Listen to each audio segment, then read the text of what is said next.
Com. You've got to check this out. The Lithia Creek Tavern at the Lincoln Country Club in Lincoln has all your favorite beverages, along with some great food. The NASCAR Xfinity Series. The grandstands rise to their feet. Green is in the air. Caps off a doubleheader Saturday. Trouble turn number 3. One car almost spins. He nearly took out Sammy Smith. Underneath the Alabama sunshine at Talladega Superspeedway. Brandon Jones comes up off of turn number 4. He'll see the checkered flag. It's the Egg Pro 300. Saturday afternoon at 3:30 on Carolina Country WCSL, 92.9 FM, 1590 AM, online at ktcbroadcasting.com. This month's Scholar Athlete of the Month is Cameron Elaine Case of Cherryville High School. The award is sponsored by McDonald's, KTC Broadcasting, and WhatsAppShopper.com. Cameron is the daughter of Bobby and Joy Cash and is a senior at Cherryville High School. Cameron is captain of the Lady Ironman soccer team and is also a cheerleader. Cameron has a 4.677 grade point average. Her advanced courses include English literature, stats, and numerous college courses. She's a member of Second Baptist Church in Cherryville and is involved in the youth there. She's also a member of the Praise Team, Bible Club, Kindness Club, and a member of the Fellowship of Christian Athletes, and is a member of the Metalhead Pep Club. She's a cheer coach for the Little Ironman and Hugh O'Brien Youth Leadership Counselor and a cheer camp dance teacher. After graduation, she plans to attend UNC in Chapel Hill and major in chemistry. The McDonald's KTC Broadcasting WhatsAppShopper.com Student Athlete Award recognizes not only the accomplishments in athletics, but also for overall achievement in the classroom and community. Sponsored by McDonald's, KTC Broadcasting, and WhatsAppShopper.com. You've got to check this out. The Lithia Creek Tavern at the Lincoln Country Club in Lincoln has all your favorite beverages, along with some great food, all kinds of sandwiches, and check out their weekly specials. They're open Monday through Friday, 10 a.m. till 9 p.m., 8 a.m. till 9 p.m. on weekends. Book your event at the Lincoln Country Club.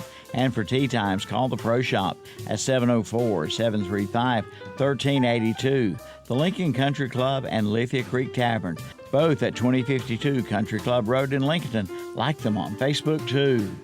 You've got to check this out. The Lithia Creek Tavern at the Lincoln Country Club in Lincoln has all your favorite beverages, along with some great food, all kinds of sandwiches, and check out their weekly specials.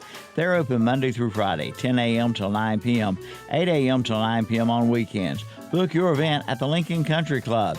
And for tea times, call the Pro Shop at 704-735-1382. The Lincoln Country Club and Lithia Creek Tavern, both at 2052 Country Club Road in Lincoln. Like them on Facebook, too. At Scooters Coffee, we like to think of ourselves as day makers. A quick stop at Scooters can mean a fresh start to the morning, a midday break, or an afternoon reward to a long, busy day. Scooters Coffee has hot drinks, cold drinks, protein shakes, smoothies, and don't forget their great selection of food items. And Scooters reminds you to have an amazing day with a sticker on every item. Scooters Coffee, serving smiles every day. Scooters Coffee, Highway 150 East in Cherryville, right in front of Walmart. You can book your tee times online at the Glen Oaks Golf Course in Maiden. Just go online at glenoaksgolf.com. Pick out your tee time and book it. Check out their pro shop, snack bar, driving range, and banquet hall. And memberships are available. For more information, call 828-428-2451. Or again, go online at glenoaksgolf.com and like them on Facebook too. At Coyote, we're going to treat you like dirt because we hold dirt in the highest regard. We're honored to find it under our fingernails, lucky to be caked in it at day's end. It keeps us humble, honest. Dirt gets taken for granted by most, but if you know us, you know getting treated like dirt means getting treated with respect. Coyote, we dig dirt. Your Coyote dealer is Weston Sales, Highway 18 North, Highway 27 intersection west in Vail.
only do things incredible can. Cause I am the seed of a chosen breed. You don't see too many like me. Cause I am one of the reasons you do what you do. When you wanna be me instead of you. Cause I am still on beat, showing love to the streets. Come on, you know me, cause that's who I am.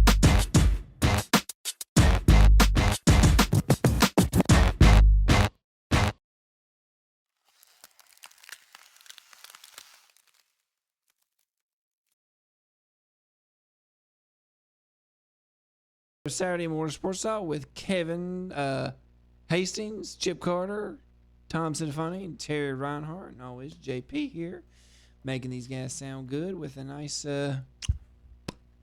good breakfast from McDonald's of Cherryville. Go down there and see them for breakfast, lunch, and dinner. And what did I bring you guys this morning? A lot of questions, Tom. Do you have any for JP there? What game are you reffing after the show, JP?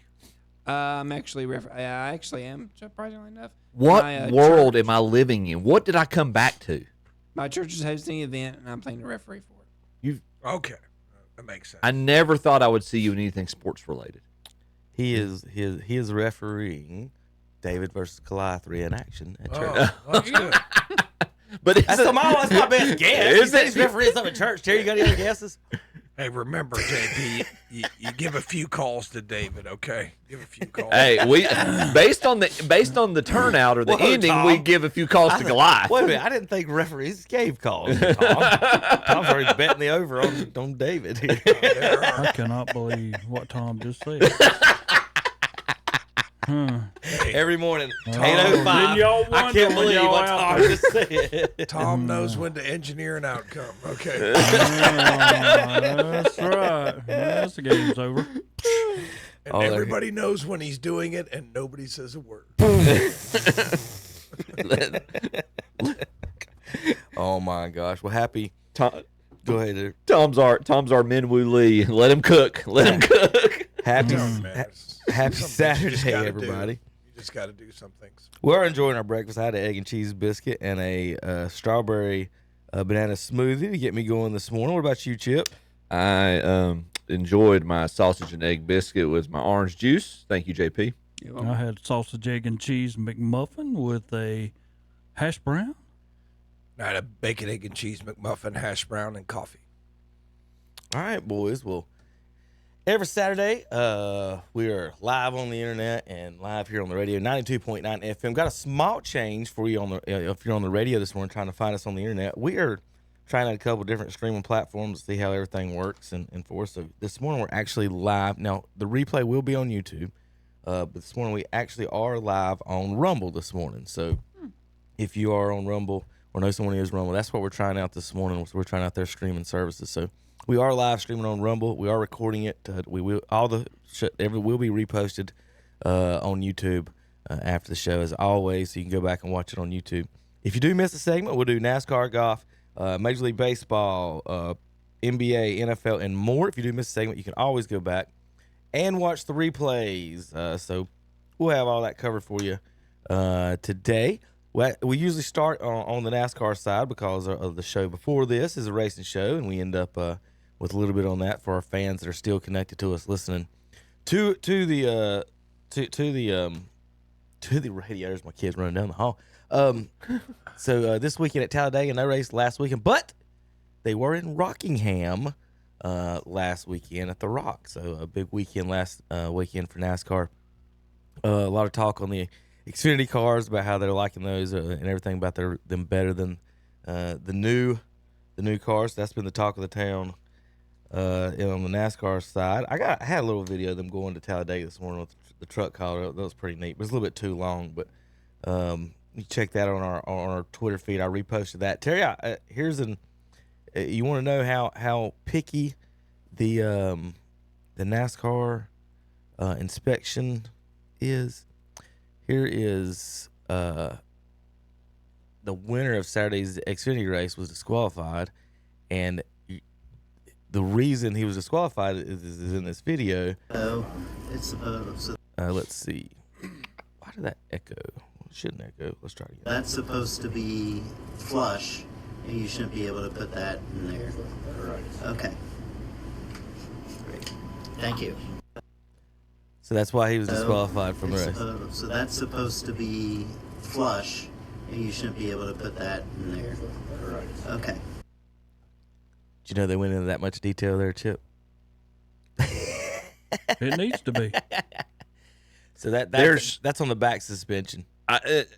There's no way that when they pull those cars up, Jesse Love's car. Yeah, when they pull those cars up for post-race inspection on pit road, that they go into that much detail on every portion of the car. There's no way they take, because it doesn't take that long. I don't know. That's like the extra tape they put on it for more weight. Little things, man. How about this, Tom? If you ain't cheating, you ain't trying. Inspector crawled under the number 10 car on Friday, found something he didn't like. Hydraulic It's Ricky mechanism Rudd. in Ricky Rudd's automobile to raise and lower the rear deck. They went in there and said, cut that out, guys. We need to take a look at it. When they took a look at it, they decided it was big time illegal. Ricky Rudd is being introduced to the crowd as we speak. We're hoping to get a word from him after that introduction is complete. Let's go to John Kernan and find out about the record fine of $50,000. John. Thank you, Dave. Well, a big fine for you guys this weekend. Will you appeal? Well, we will. You know, we're going to appeal it. It's kind of hard to appeal a whole lot. The parts were in the car. I guess the biggest part, I wasn't aware of it. And the driver got fined, the coroner got fined, and the crew chief got fined. And we're going to appeal it. I mean, obviously, what can we say? A whole lot. The parts are in the car. So, but we got an appeal set up. Now, we've seen a lot of stretching, bending of the rules, trying to find an extra edge, maybe not quite a legal way to do it. But as a car owner, I mean, a $50,000 fine, is that enough to put a damper on that, or are they going to have to, like, do some race suspensions or something like that? Well, that's a good question. You know, I mean, you got to look at NASCAR. We're not talking about, a bunch of choir boys. I mean, the sport is made up of very aggressive bending of the rules, and there's an old adage that it's not cheating until you get caught. And I've been with a lot of top teams, and everybody in this garage here has got something that's not quite right. The question is, I guess I got to learn how to be more, if I'm going to do it, we got to learn how to be more secretive about it, I guess. All right, thank you, Ricky. Making it as plain as it can be. We're not a bunch of choir boys. That's 1995, 30 years ago. Ricky trying to explain exactly about the cheating there, Terry. Yeah.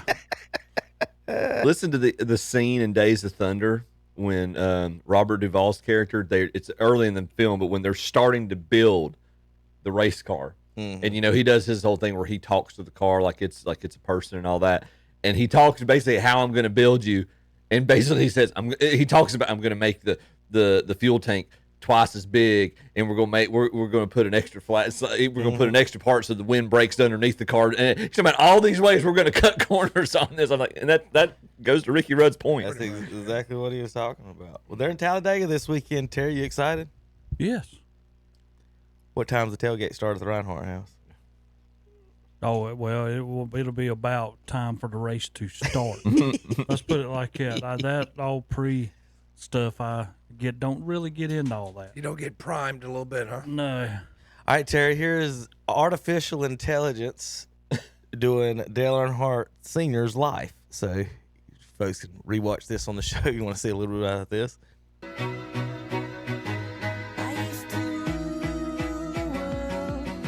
Turn the audio off before we get kicked off Rumble. We don't know what that's going on with that, but see what Terry thinks about that. So, like, if you've seen the Harry Potter movies, they got the moving pictures. This is pretty much what we're going to have soon. Is you're going to be able to you just take your photos, re-art them, and then put them on the wall, and they're going to come alive. That's fake right there. That two stills ago, because he was smiling. He didn't smile. Look at that. Not until he won the race. There you go, Terry. Here's your Dale Earnhardt AI of the week. I don't think I got any junior stuff this week for you. Was it did you put on last week I saw it somewhere, and it might have been when I was watching one of the shows while I was gone. Junior driving the truck. Yeah. That was. He's talking about how peel out. He was scared that the truck had more horsepower than anything he's been in, actually. But then he was talking about Stewart drag racing at 300-something miles per hour. And then Stewart said this week that he would let Dale try it out if he wanted to. I don't know if that's going to actually happen or not. Also saw the Tony Stewart interview. That was very curious. Yeah. Let's see. Curious.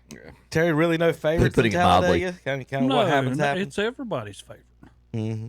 Yeah, everybody has an opportunity to win. All right. So It's because here lately, the last few races, we've had a lot of people complaining about one person being out front. NASCAR needs to change something, do something. They're even talking about giving them more horsepower.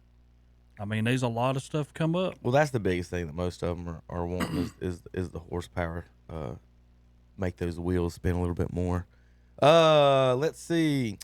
Today, qualifying 10:30 a.m. Xfinity Series race, 4 o'clock. Today, tomorrow.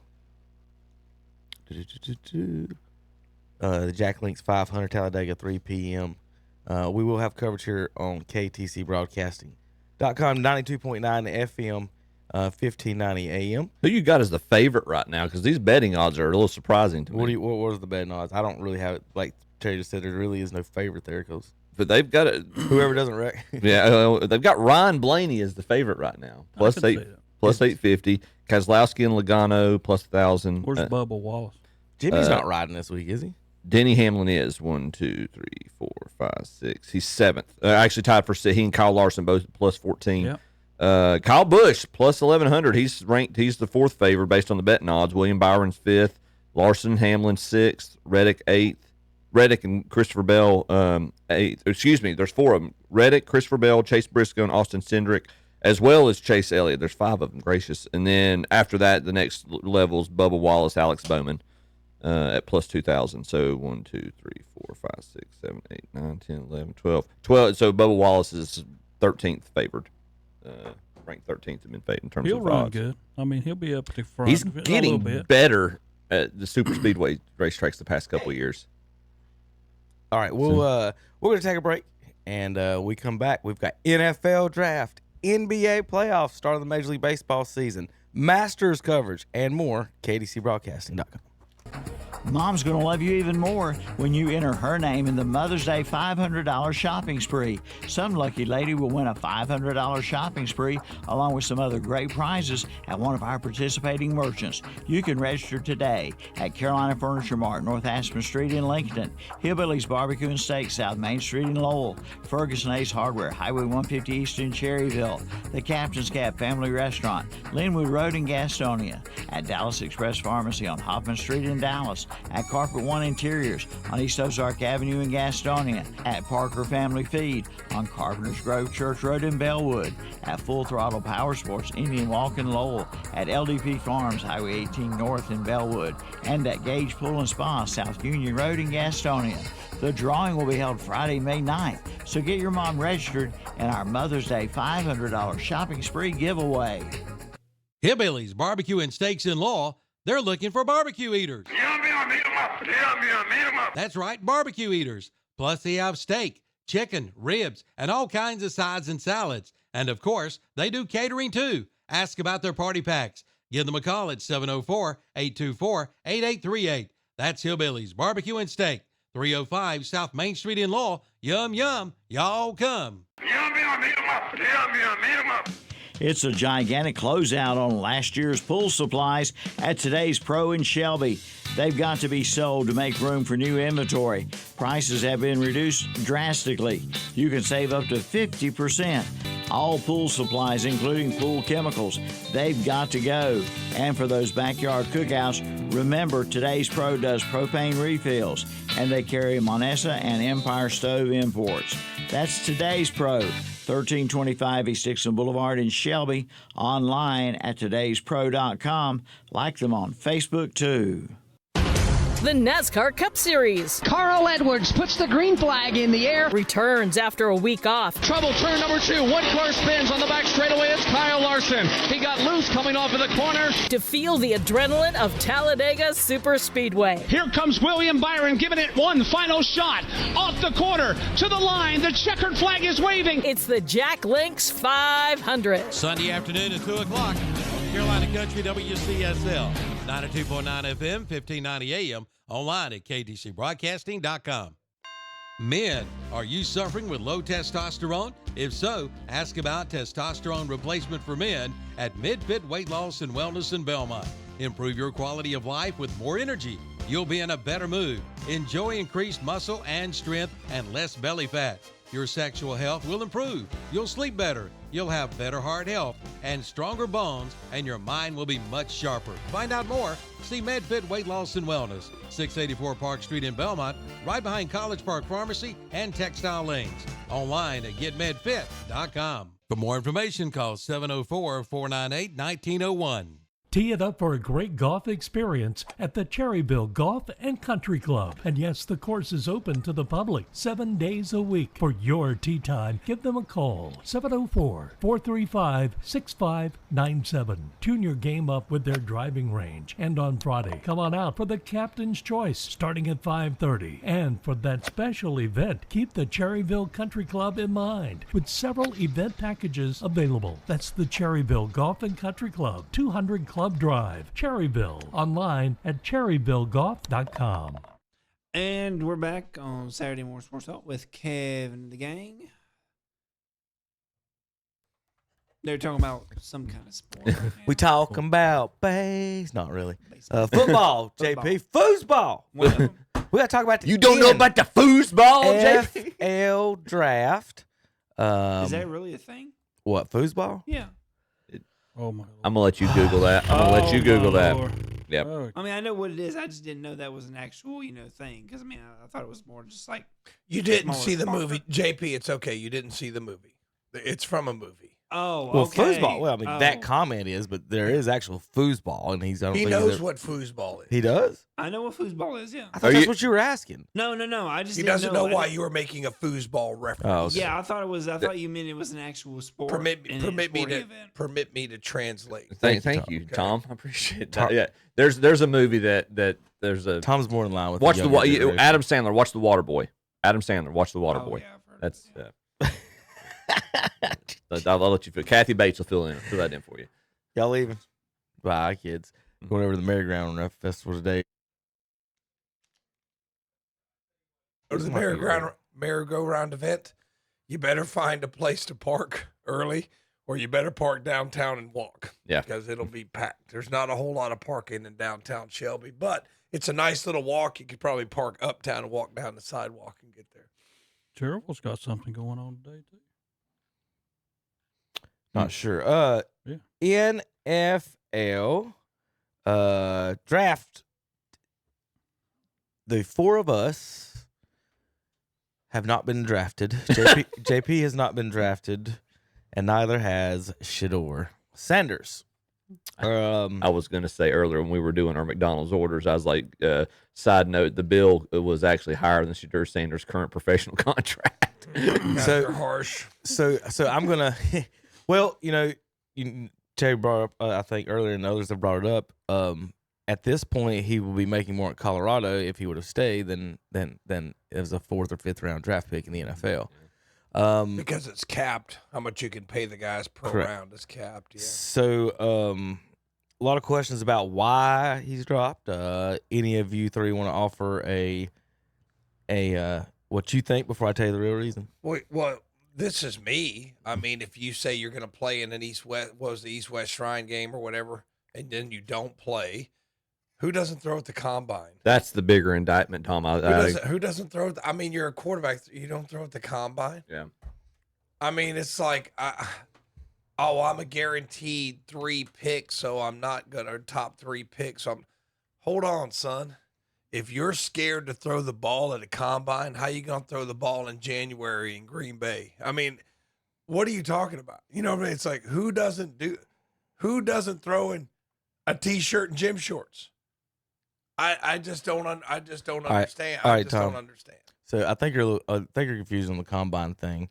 It's the latest trend. Jaden Daniels, Caleb Williams, Drake May all didn't throw 1, 2, 3. They were drafted 1, 2, 3 last. They didn't throw either. Mm-mm. Wow. I think did I see Cam Ward up at the top didn't throw? Right. Everybody's throwing at home with their own receivers and their own routes and their own conditions. Okay. All right. Okay. The ones that are going to the combine and throw are the ones trying to improve. Their draft stock. All right, but still, if they're told they're a first, I still think it's dumb. If they're told they're a first round pick, they're throwing they're not throwing at the combine, basically.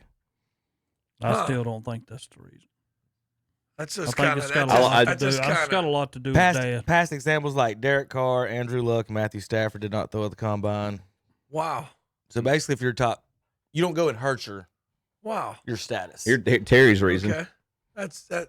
All right, Terry, what's your reason? Got educated. My reason is Dad. Nobody wants to deal with Dad. And what do you mean by that? Well, I need nobody wants specifics. him. Well, Pacifics. Nobody wants him all of a sudden trying to be part of the team or telling the team what to do and what coach, or you need a new coach, or you need a new GM, or you need a new person. I mean, it's a lot of stuff that comes with it.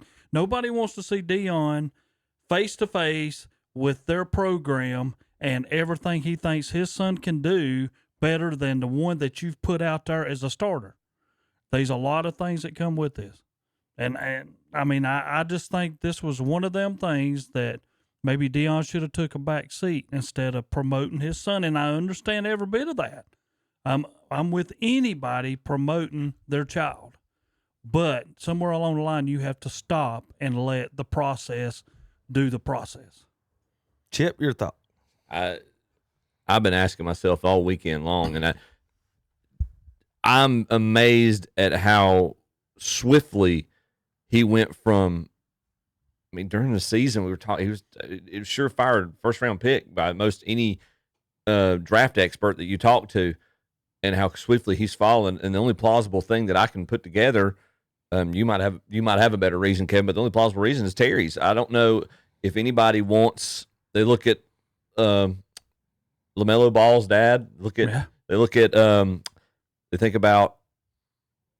If I'm Deion, I'm almost, or you think about if the Lakers had not drafted Bronny, do you think any other team would necessarily want now LeBron playing for them? Yes, but do you think they would want LeBron actually influencing them after he retired? And I'm glad you said what you said, because you think of the Balls, Dad's out of it. You don't hear about him no more, right? Because the kids have made their way. He's out of it. Leave him out of it. That's what Deion's got to do. Deion's got to say, "Here's my son.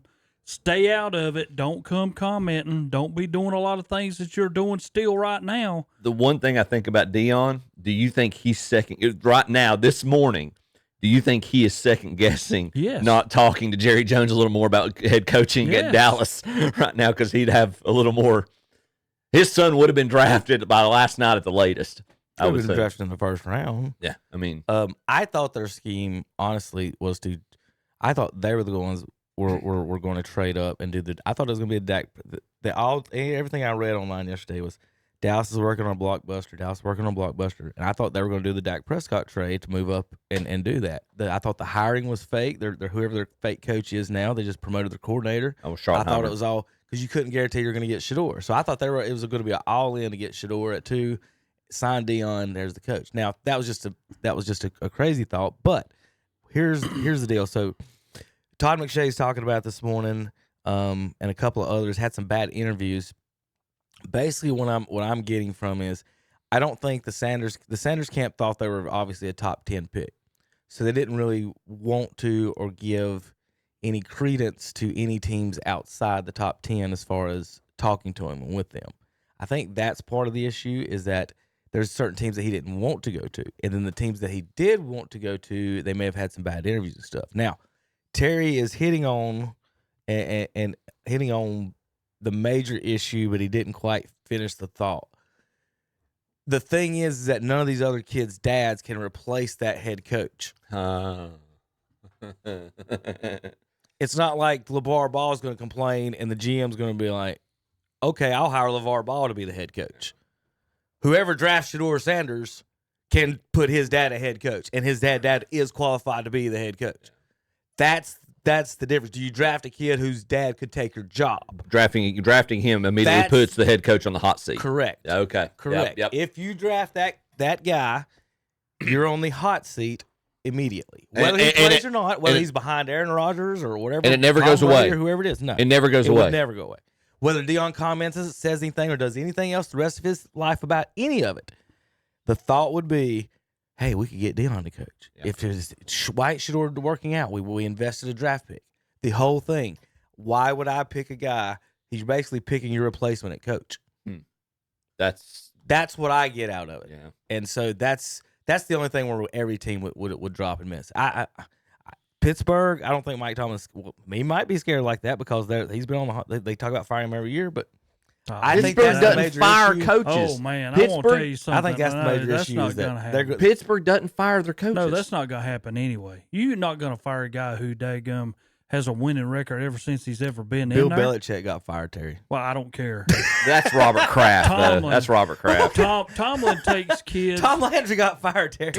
Jimmy Johnson got fired, man. Terry. That's Jerry George Jones. Seifert got fired. Bill Walsh got fired. Like got it's fired. it's a policy of the Steelers. They don't fire. I mean, that's why Mike Tomlin is the only the third coach in the franchise's history. Darvin Ham got fired the same year he won the Tomlin end to game me is a Tom championship. Brady. You're not going to get rid of him. He's the one who's producing the winners, and he takes kids and makes something out of them that you wouldn't think. And he produces a human, a man, out of these young men that he gets. Well, somebody's going to pick him. You know. You think he's going to go undrafted at this point? Well, I'm going to tell you right now, they're going to Based start on off. what you said, yes. Well, they're going to start off at 103. 103 today. Dallas's pick is 149. So can he make it to then? You know, and can he get to number 149? If it comes around, I have no trouble taking him for this reason. Yeah, but that because coach we need a backup. But does that coach want him? That's what I'm saying. Does that coach want to back up? I wouldn't want sitting in the Boulder? talking that might come with it. That would be my I don't only think problem. Deion's going to interfere. I think the reporters are going to press Deion and they'll ask him questions while he's at Colorado, and he's going to be like, "Hey guys, I'm at Colorado and try his best to do that." I think he's going to do the best that. Or can you ask yourself this, Sanders? Can you do something else besides quarterback? No, he Terry. won't. Nope. Well, no. What do you mean? He ain't fast enough. Armani Edwards. Well, Guys, that- we saw what happened with that. Apples to oranges. Armani ran That's not apples to oranges. 240. As athletically wise, that's So, not, so that's not the the same. reports are on Sanders that he is a pocket passer, and the only negative thing is they say he's not that athletic. And you read it, and you're like, "Are you telling me Deion Sanders kid who's 6'4", Right, he just threw for 3,000 yards and he's not athletic, like or whatever it is? Like, come on, guys, like so that one. How far down does it? How far? Excuse me. How far down the draft? He's 6'2", Does it 212. have to get before David Tepper starts looking at him and hedging his bet with Bryce Young, and also Dave Canales doesn't have a lot of job security anyway? Well, I don't know. I mean, look at the progress that he did make towards the end of last year. Fair, yeah. And Canales was there to be a quarterback whisperer. So why would you draft this guy to say, okay, well, you're already on the hot seat? I mean, he's been there what last year? Now he's been there one year. One year. I mean, I think they're going to give him a chance. I don't really think that's a scenario. All right, but if there's one thing that David Tepper's proven so far in his tenure is no coach is safe. So here's why I'm calling the BS on the Sanders not that good of a player thing or whatever they're looking at. He's not that athletic or whatever. His completion percentage last year, y'all, 74%. He threw for 4,000 yards, 37 touchdowns, only 10 picks. Whatever you care about him running outside the pocket, that's good. If he did that, is standing inside the pocket and wasn't moving around, and everybody knows Colorado's defense was bad, somebody's going to pick him up. Like you just said, maybe not the Panthers, but like who's got a quarterback position where you're like, hey, we're not really that strong. This is 4th, 5th round pick. But like I said earlier, you've got to be solid in your coaching staff to not think that the GM or whoever's going to fire you for Deion in a couple of years. Like I don't know the exact reason, but I don't think it's because of his play. But he's not going to come in to be a starter, y'all. At this point, he doesn't. But that's the thing. He's going to come in to be a second guy on your team. The farther down he goes, the less. Now, to Kevin's point notwithstanding, the farther down he goes, the less pressure to have to. At this point, you're not having to worry about putting him in. So who's the Jets quarterback? Not Darnold. Darnold? Did they sign? No. Darnold went to the Seahawks. There's where you run into the problem. How many guys in the NFL do you know? Fields. Yeah, have a starter. Fields, yeah. So Sanders coming in, can he jump ahead of who your starter is now? The Steelers don't have a starter. I don't care if he's a 7th round pick. Wherever he goes, there's going to be pressure on to play him. I don't care what round. The Saints he goes didn't have a starter. Why? Not now. Because of who his dad is. Well, yeah. Well, there you go. Why don't the Rams draft him? And Matthew Stafford. Now we Matthew have Stafford's another heir problem. apparent. See? I mean, The Colts. yeah. Well, the Colts already have. I mean, they got Richardson, and who else is competing against? Sean Payton yesterday said that Sanders is a player. Somebody's going to have a really good player that they got late. He's one of the few coaches who's in a position he can say that because he just drafted his franchise quarterback last year. So And I'm never saying that he's never going to be a quarterback. Right, yeah. He can. But the process that he's going through is showing a lot of things. And I do know. And people say, well, it's apples to oranges between Amani and him. No, it's not. You got a guy that's going to come in. He will not go into Dallas and be a starter because Dak's the starter. So it's not going to happen. You're gonna say you should run back punts, Terry. You know, well, I just think I'm just asking. He's going to have to be able to fulfill something that you want. And if you're not needing a starter, then he's going to have to realize that to start, I'm going to have to be a backup. Well, you got to earn.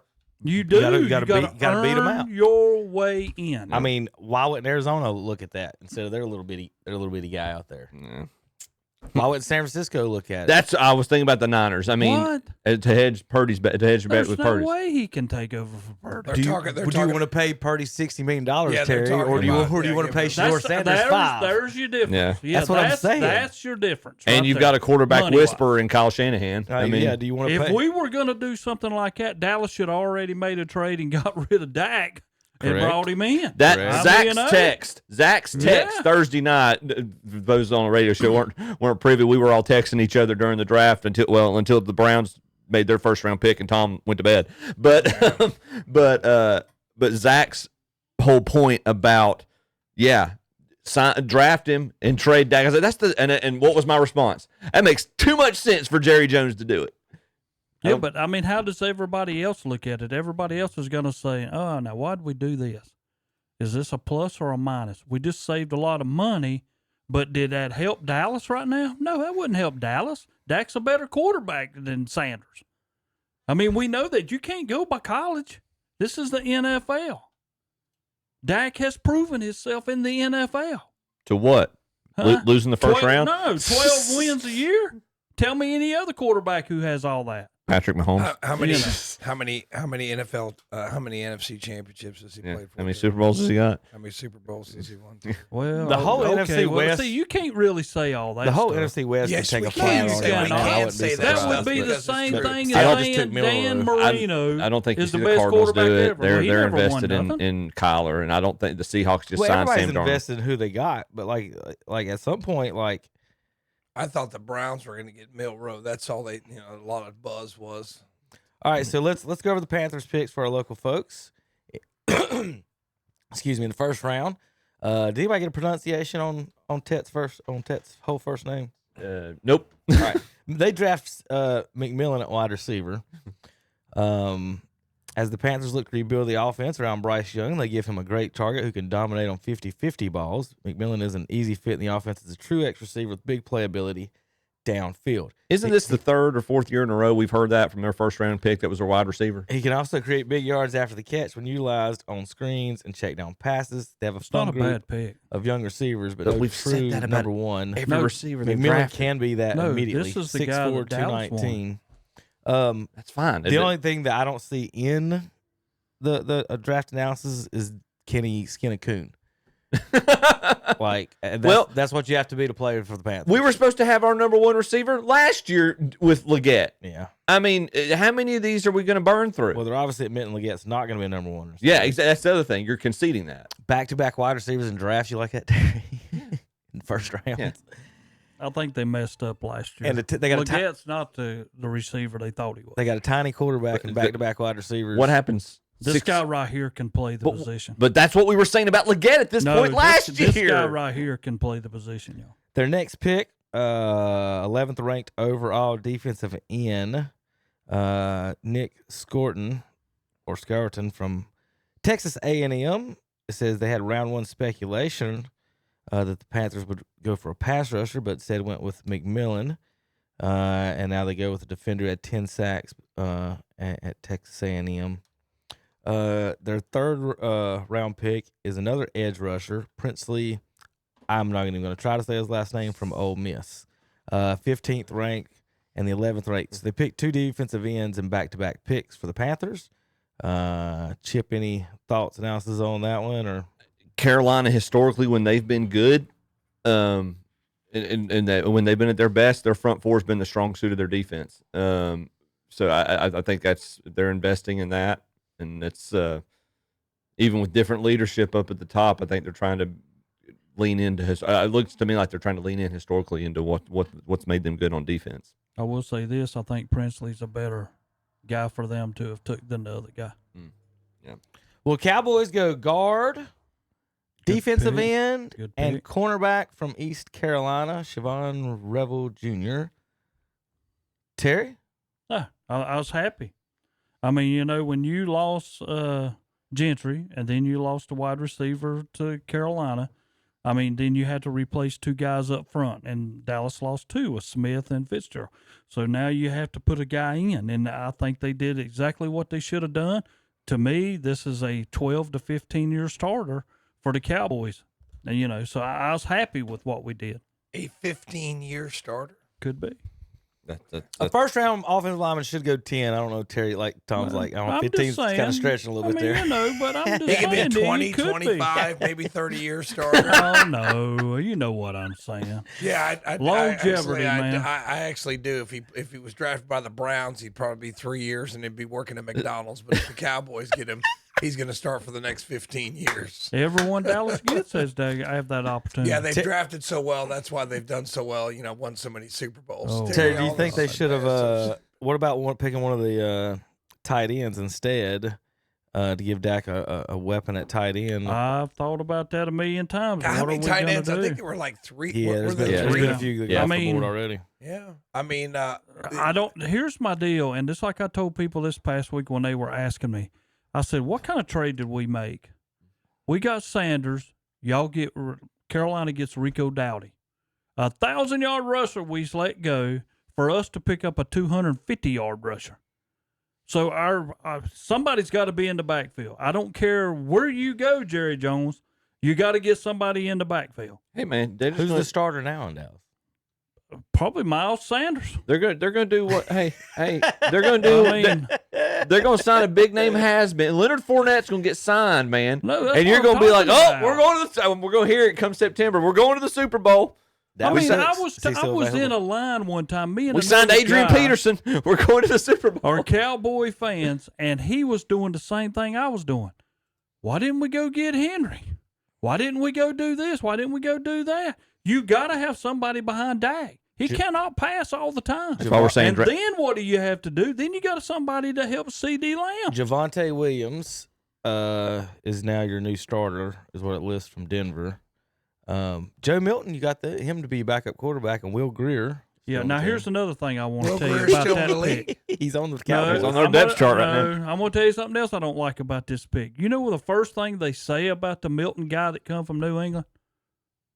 Wow, he can throw it 75 yards. Who the heck cares? If it's He's our backup. You just let Cooper Rush run away from us that did succeed in everything that he did as a backup, and you just let him walk away. If C.D. Lamb's able to get by his defender, you might want somebody who can throw it 75 yards. Oh, Lordy.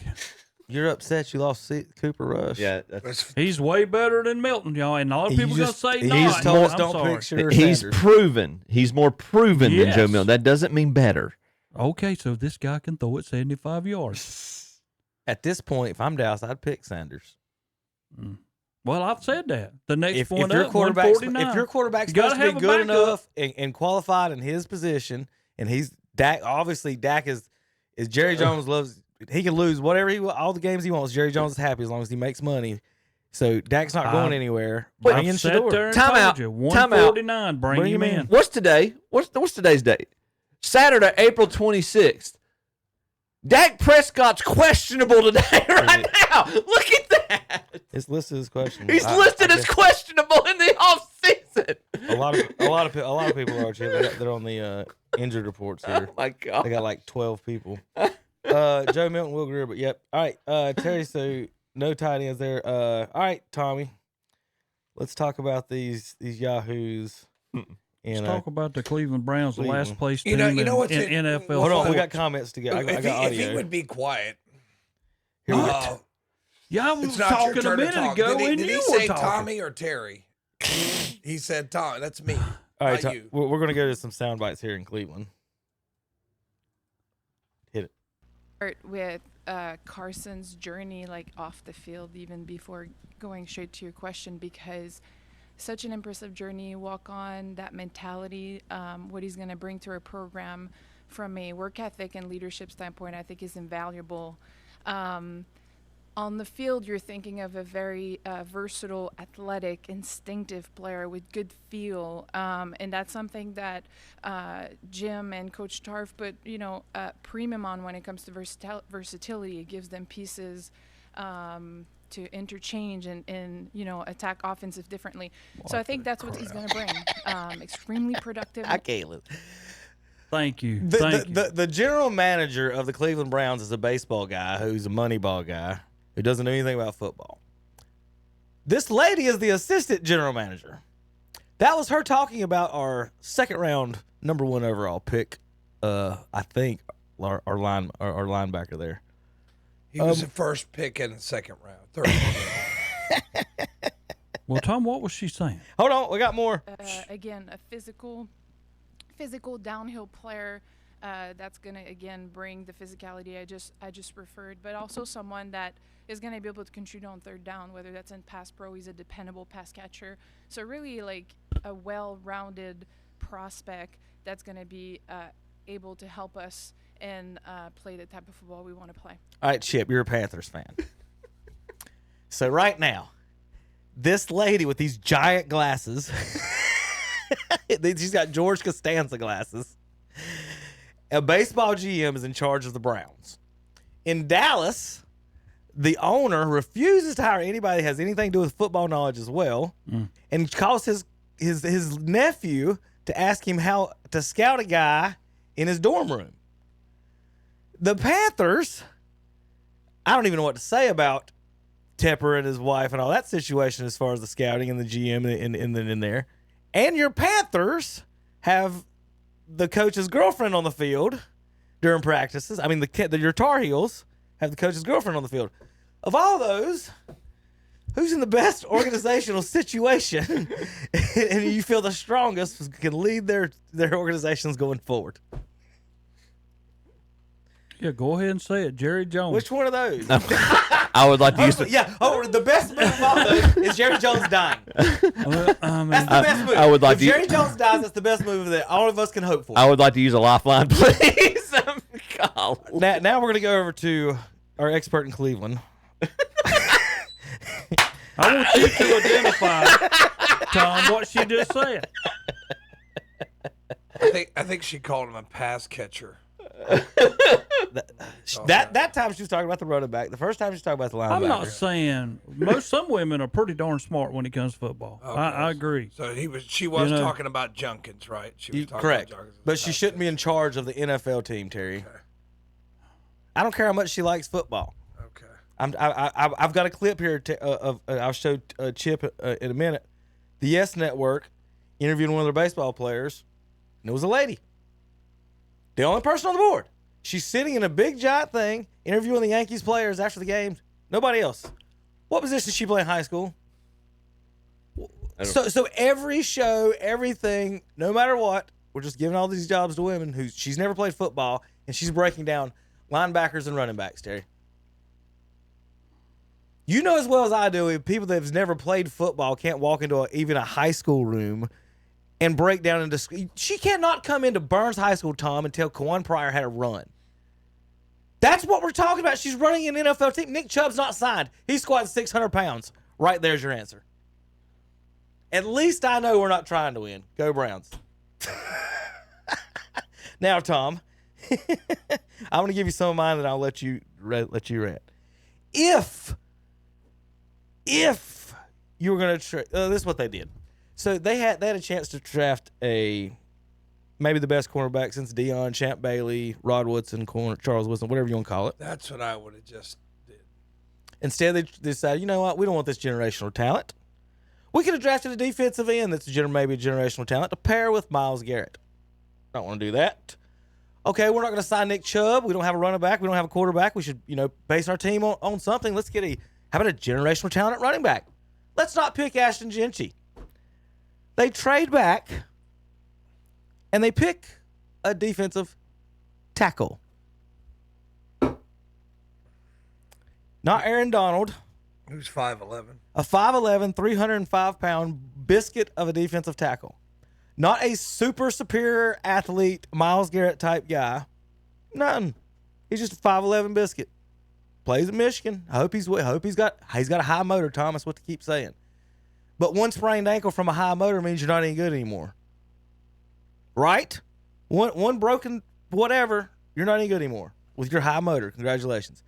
And they traded back on 3 generational talents and maybe a quarterback to draft this guy, a defensive tackle. I would have liked the move if they got Genty. I would have Not liked. bad. Right. And he's sitting right there. So I am literally sitting in my room saying, okay, well, they traded back. Genty's right there. That's who they're going to get.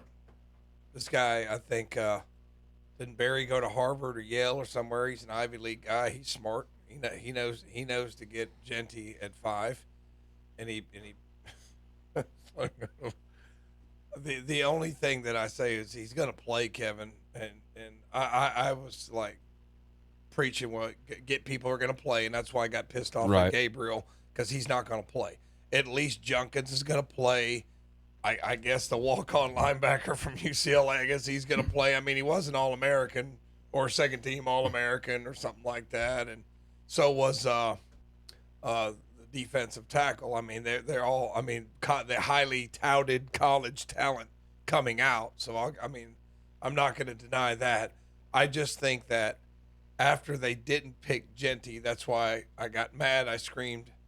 I was listening on the radio, and I just went to bed. I was like, I just don't want to talk about this anymore.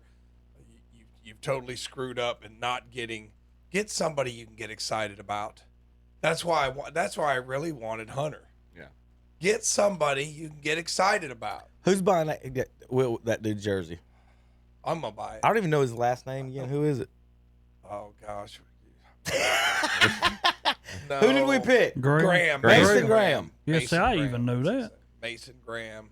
And the kid from UCLA, I was reading about him last night. It's interesting that NFL Draft Tracker does have their grade, and Genty's grade was one of the few ones that was above 7 on an 8-point scale. Mm-hmm. So you had Genty graded up over a 7. Carter, there was the only 2 in the top 5 that graded out over 7. I was surprised Hunter's grade wasn't a little higher, but I guess you dig a little deeper, you could figure it out. But I'm just saying, you had a chance to get a really, really good player.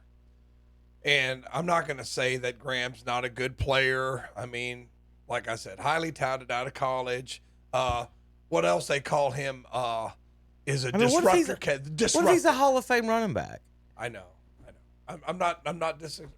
If you're bringing Chubb back and then drafting this guy, and that wasn't the plan, maybe that is. Maybe that's what they're going to do. Why would you not bring Chubb? What? Tell me one reason why you don't sit down with Nick Chubb and say, "Hey, man, here's the number." I just showed you that lady with the Costanza glasses. That answers all your questions. She's not. She is the assistant, Kevin. Right. Getting good money. She is the assistant. She's making good She's money. doing interviews, Tom. She's not making the decision. She's the assistant. She's the assistant to the assistant. So her name has to be on something saying okay. Yeah. No, it does not. No. Assistants don't make we're decisions. going to get made $250,000, $500,000 a year for doing nothing.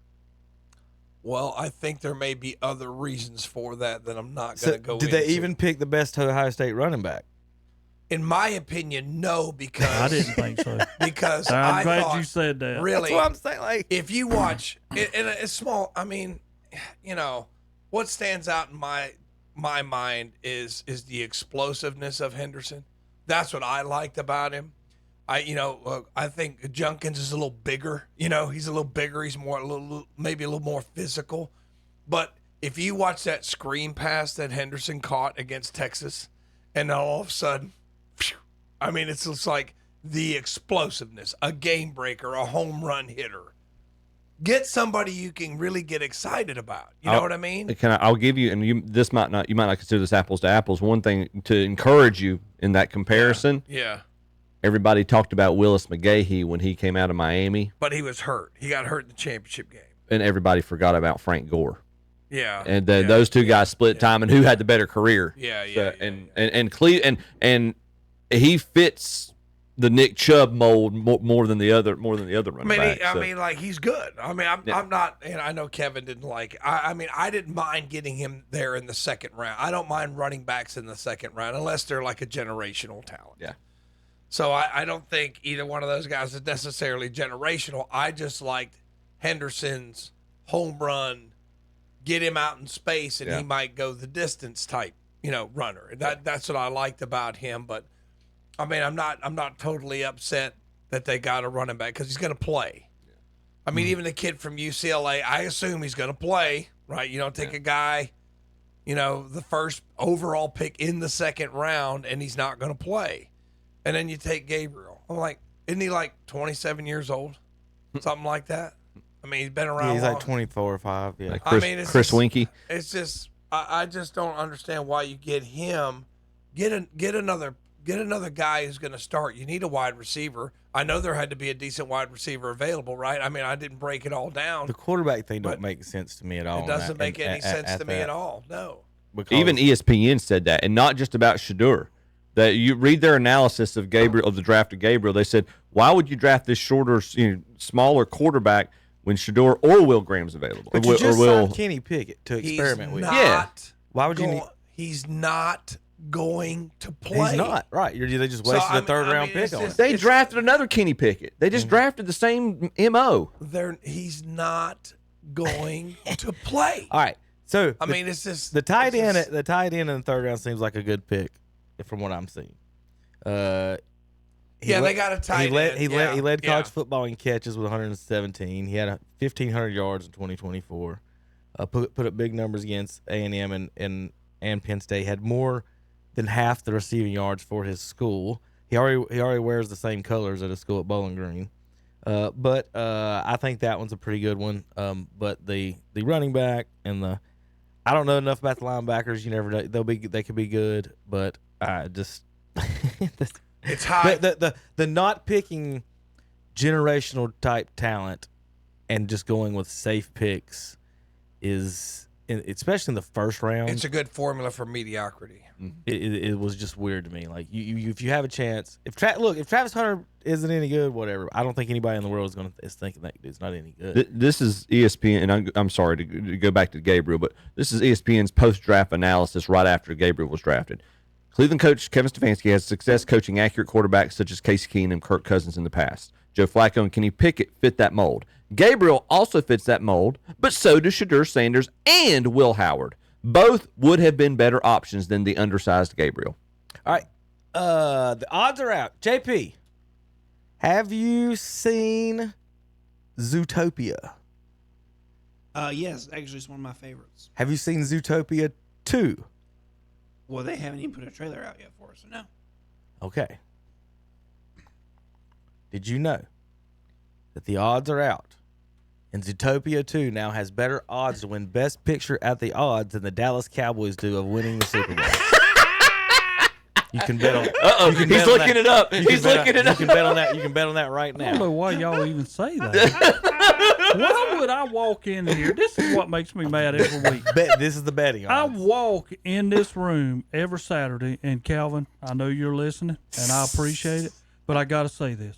I walk in here every Saturday, and I'm listening to people talk about the Cleveland Browns, who's never even touched the grass. I just brought up the on the Cowboys. Super Bowl. Okay? And then I walk in there with the Carolina Panthers, who's touched it twice and got beat both times they've ever been there. So, I mean, why should I even... I mean, no wonder I get a lot of texts from people like, how do you put up with them? I don't. They have no clue.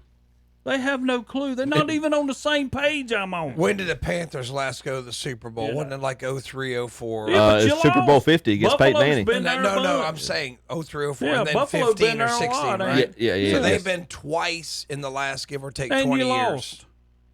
And Dallas has been 0 times? That's right. Yeah. Okay. So in the last 20 years, Panthers Wait a have been minute, Tom. twice. I think we've seen like Browns 8 0. of them. We've seen 8 of them. Not since the calendar turned to a 2. 8 of them. Not since Hello. since this millennium started. Terry, I was not even a teacher last time they went. I'm retiring next year. That's how long it's been. We have found what the primary victim of Y2K was. It's the Dallas Cowboys organization. You can take y'all. I got y'all a fun stat. 0-2 times 4 for you ever equal Dallas. We almost had it happen. But if you wanted to bet on a running back going in the top 5, it happens under Republicans. When Trump, as Tom, this is just a fact. He hates this stuff. But look at this. This was posted Wednesday. Love it. Running backs under Trump: Saquon, Fournette, Ezekiel Elliott. Under Bush, McFadden, Reggie Bush. Ronnie Brown, Cedric Benson, Cadillac, Tomlinson, Jamal Lewis. Bush Sr. had Sanders. Reagan had Bo Jackson, Eric Dickerson, and George Rogers. Biden, none. Obama had Trent Richardson. Genty equals Jaguar. He went 6th instead of 5th, so he just missed it off by 1 spot. So if you were betting on it, you missed the under on it. Just trying to help you out with the gambling, Tom. I give Terry a gambling thing. He don't like it. I give Tom a gambling thing. He don't like it. Chip. Wait, it's your turn now. All right. Give me something. Come on. I don't really have anything. Oh, yeah, I do got a Don Mattingly thing. Okay. War says that Brett Gardner's better than Don Mattingly. Already. And Nick Punto's better than Ryan Howard. You know any of those guys. Hey, did you see Lawrence Taylor's comments? No. From the draft. Where's that noise coming? JP, turn your phone down, please. Back to your draft day, what do you remember from the day that you were drafted? Donald, I don't remember too much. I had 41 Coors Lights, so I couldn't tell you.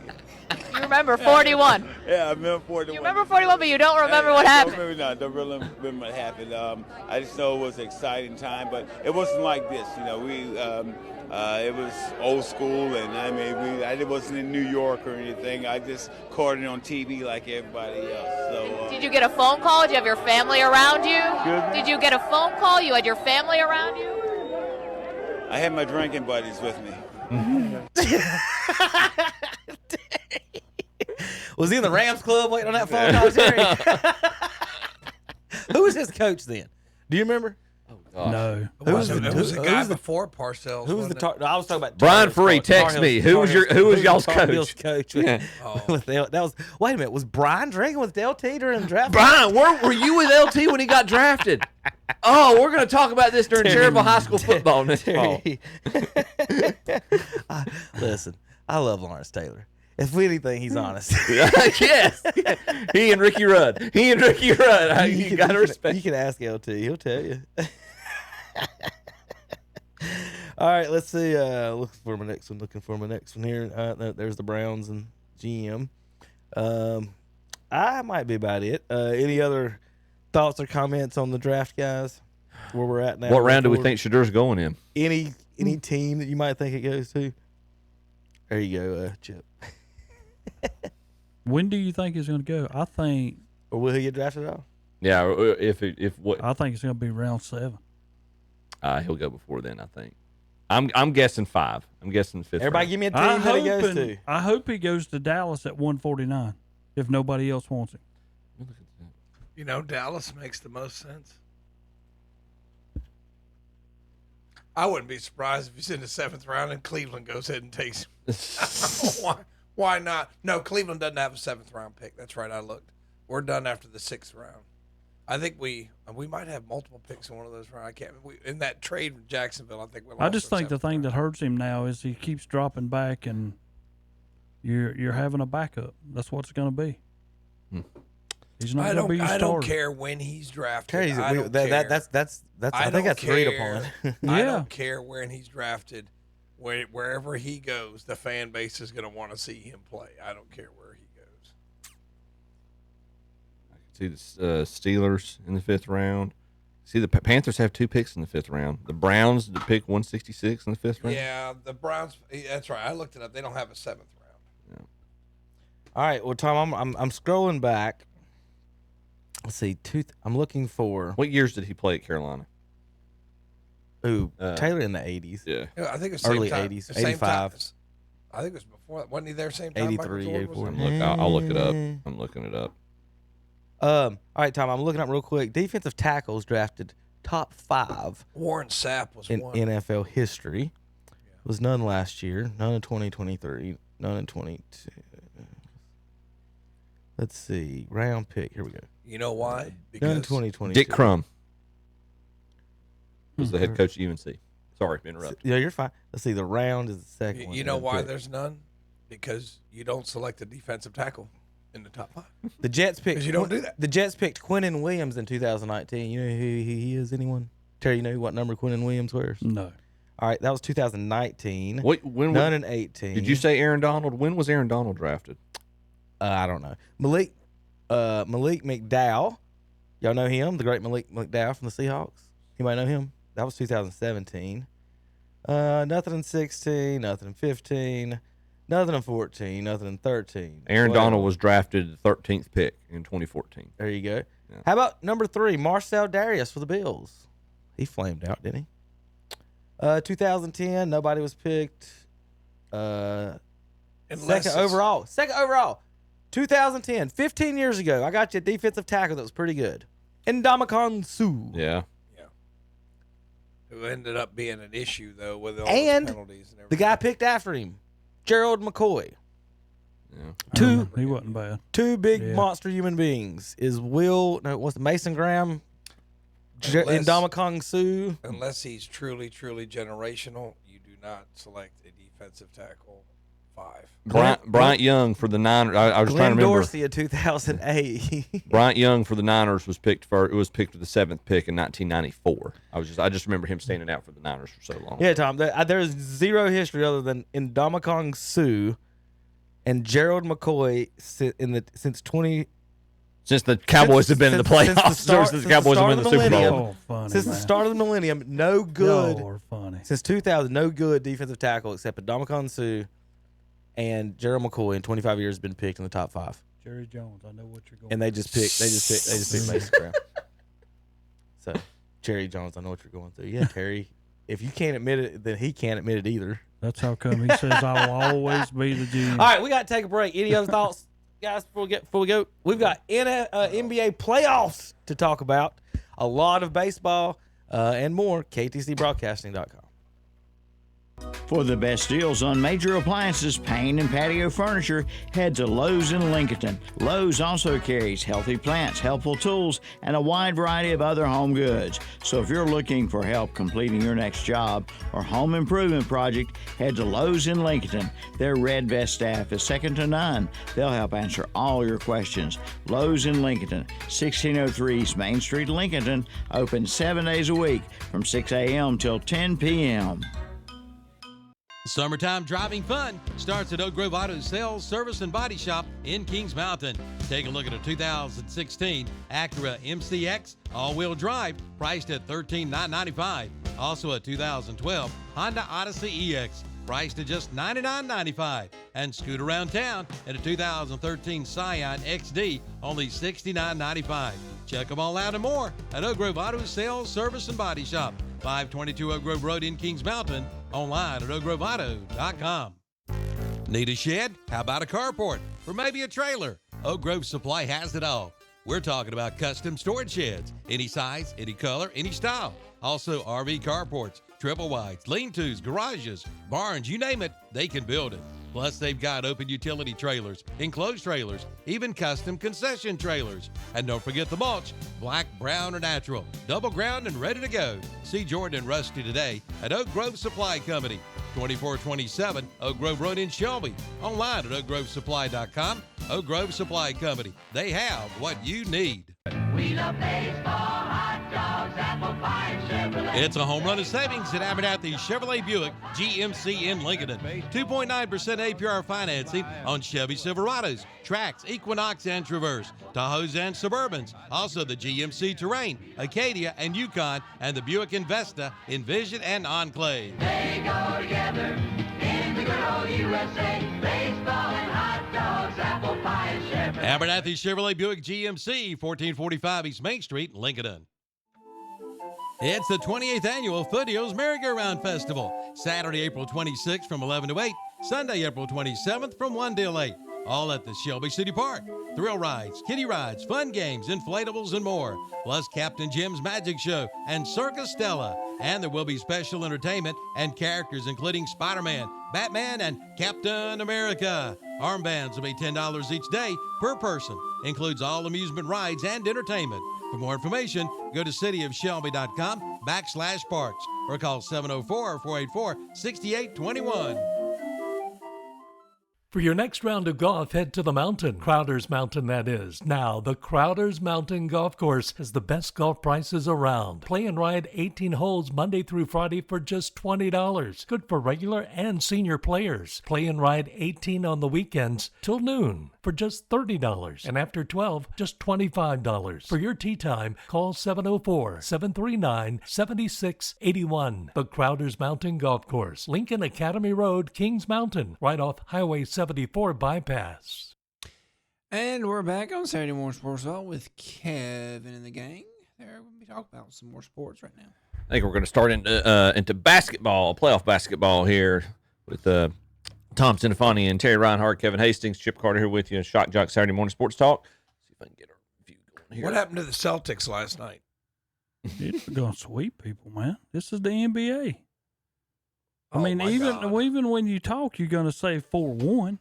I mean, that's the only game Orlando's going to win. So you pulled out a 2-point win. Tell that to the Oklahoma City Thunder that you don't sweep, don't sweep playoff series. Well, I'm just saying you want to, but if you lose one, I mean, this is the NBA. The worst team in the NBA can beat the top team on any given day. I'll say this: watching a little bit of the Miami-Cleveland games, Miami's got a lot of talent, be a 10 seed. Mm-hmm. I mean, they got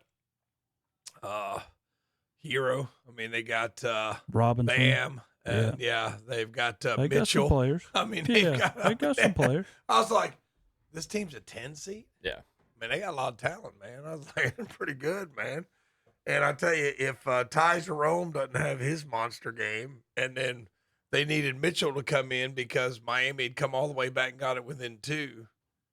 And then Mitchell goes in there and starts hitting everything. I'm like, they had that, but you need that in the playoffs. You know what I mean? You need that when the game's on the line. You got to have one guy. It's like, okay, here's the ball. You know, you got to do something for us. And Mitchell, like I said, Ty Jerome over 30 points on. I'm proud for him. Yeah. Put him in a game that means something. You better look out. Put him in a game that means something. You better look out. Oh, playoff games don't mean anything, do they, Terry? Don't mean a thing. Unless Boston's you're playing. What are you playing right now? Nothing. I just got done telling you all Miami's got a lot of talent on No, it. They got a lot of you do have experience. one player. I was proud of you for So saying these current games don't matter anything. That's why Boston lost last night. That's why that's what I'm saying. You're going to get beat. I mean, this is the NBA. Cleveland's not. Oklahoma City's not yet. Okay. I mean, but they're not going to go unbeaten. The Bucks won last night. It was 2-0 Indiana. The Bucks won. Yeah. They were up big in that one. They won 117-101. Yeah, Giannis had a pretty big game, I think. They were up big. That could be. I think that's still going to be a series. Milwaukee wins another one, ties it up. That's kind of a fun one to keep up with. Trying to look and see the most competitive series right now in both leagues. Of course, the Knicks and the Pistons. Clippers and Nuggets. It's probably the best one. Or even, that's. Yeah. Well, even the Rockets and the Warriors. I mean, there's Butler, that hurts right there. You're right. That's gonna come back to bite Golden State, I think. I mean, Minnesota's giving LA all they can. Now, Luka apparently was sick last night, but I don't even want to hear that. Forget it. Sick. Luka, no defensive playing guy I've ever seen. Great offense. Do anything you want to. Put you on your back. He'll take you to wherever you want to go offensively. But we saw it again last night.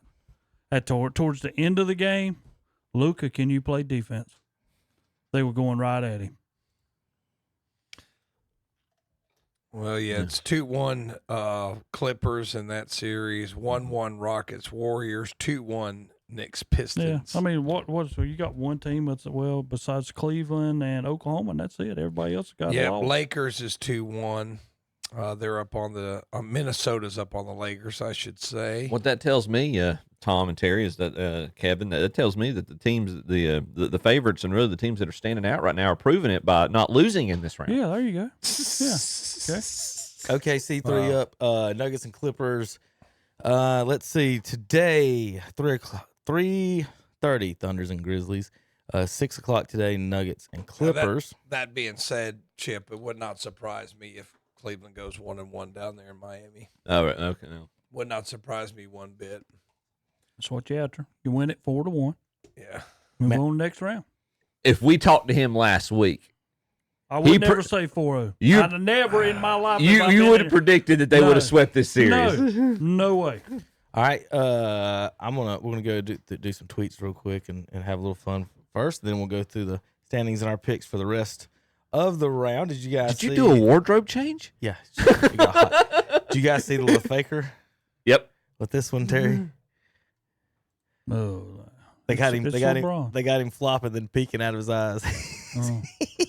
Wow. This dude. Yeah, this worked. Did y'all see me? Did it work?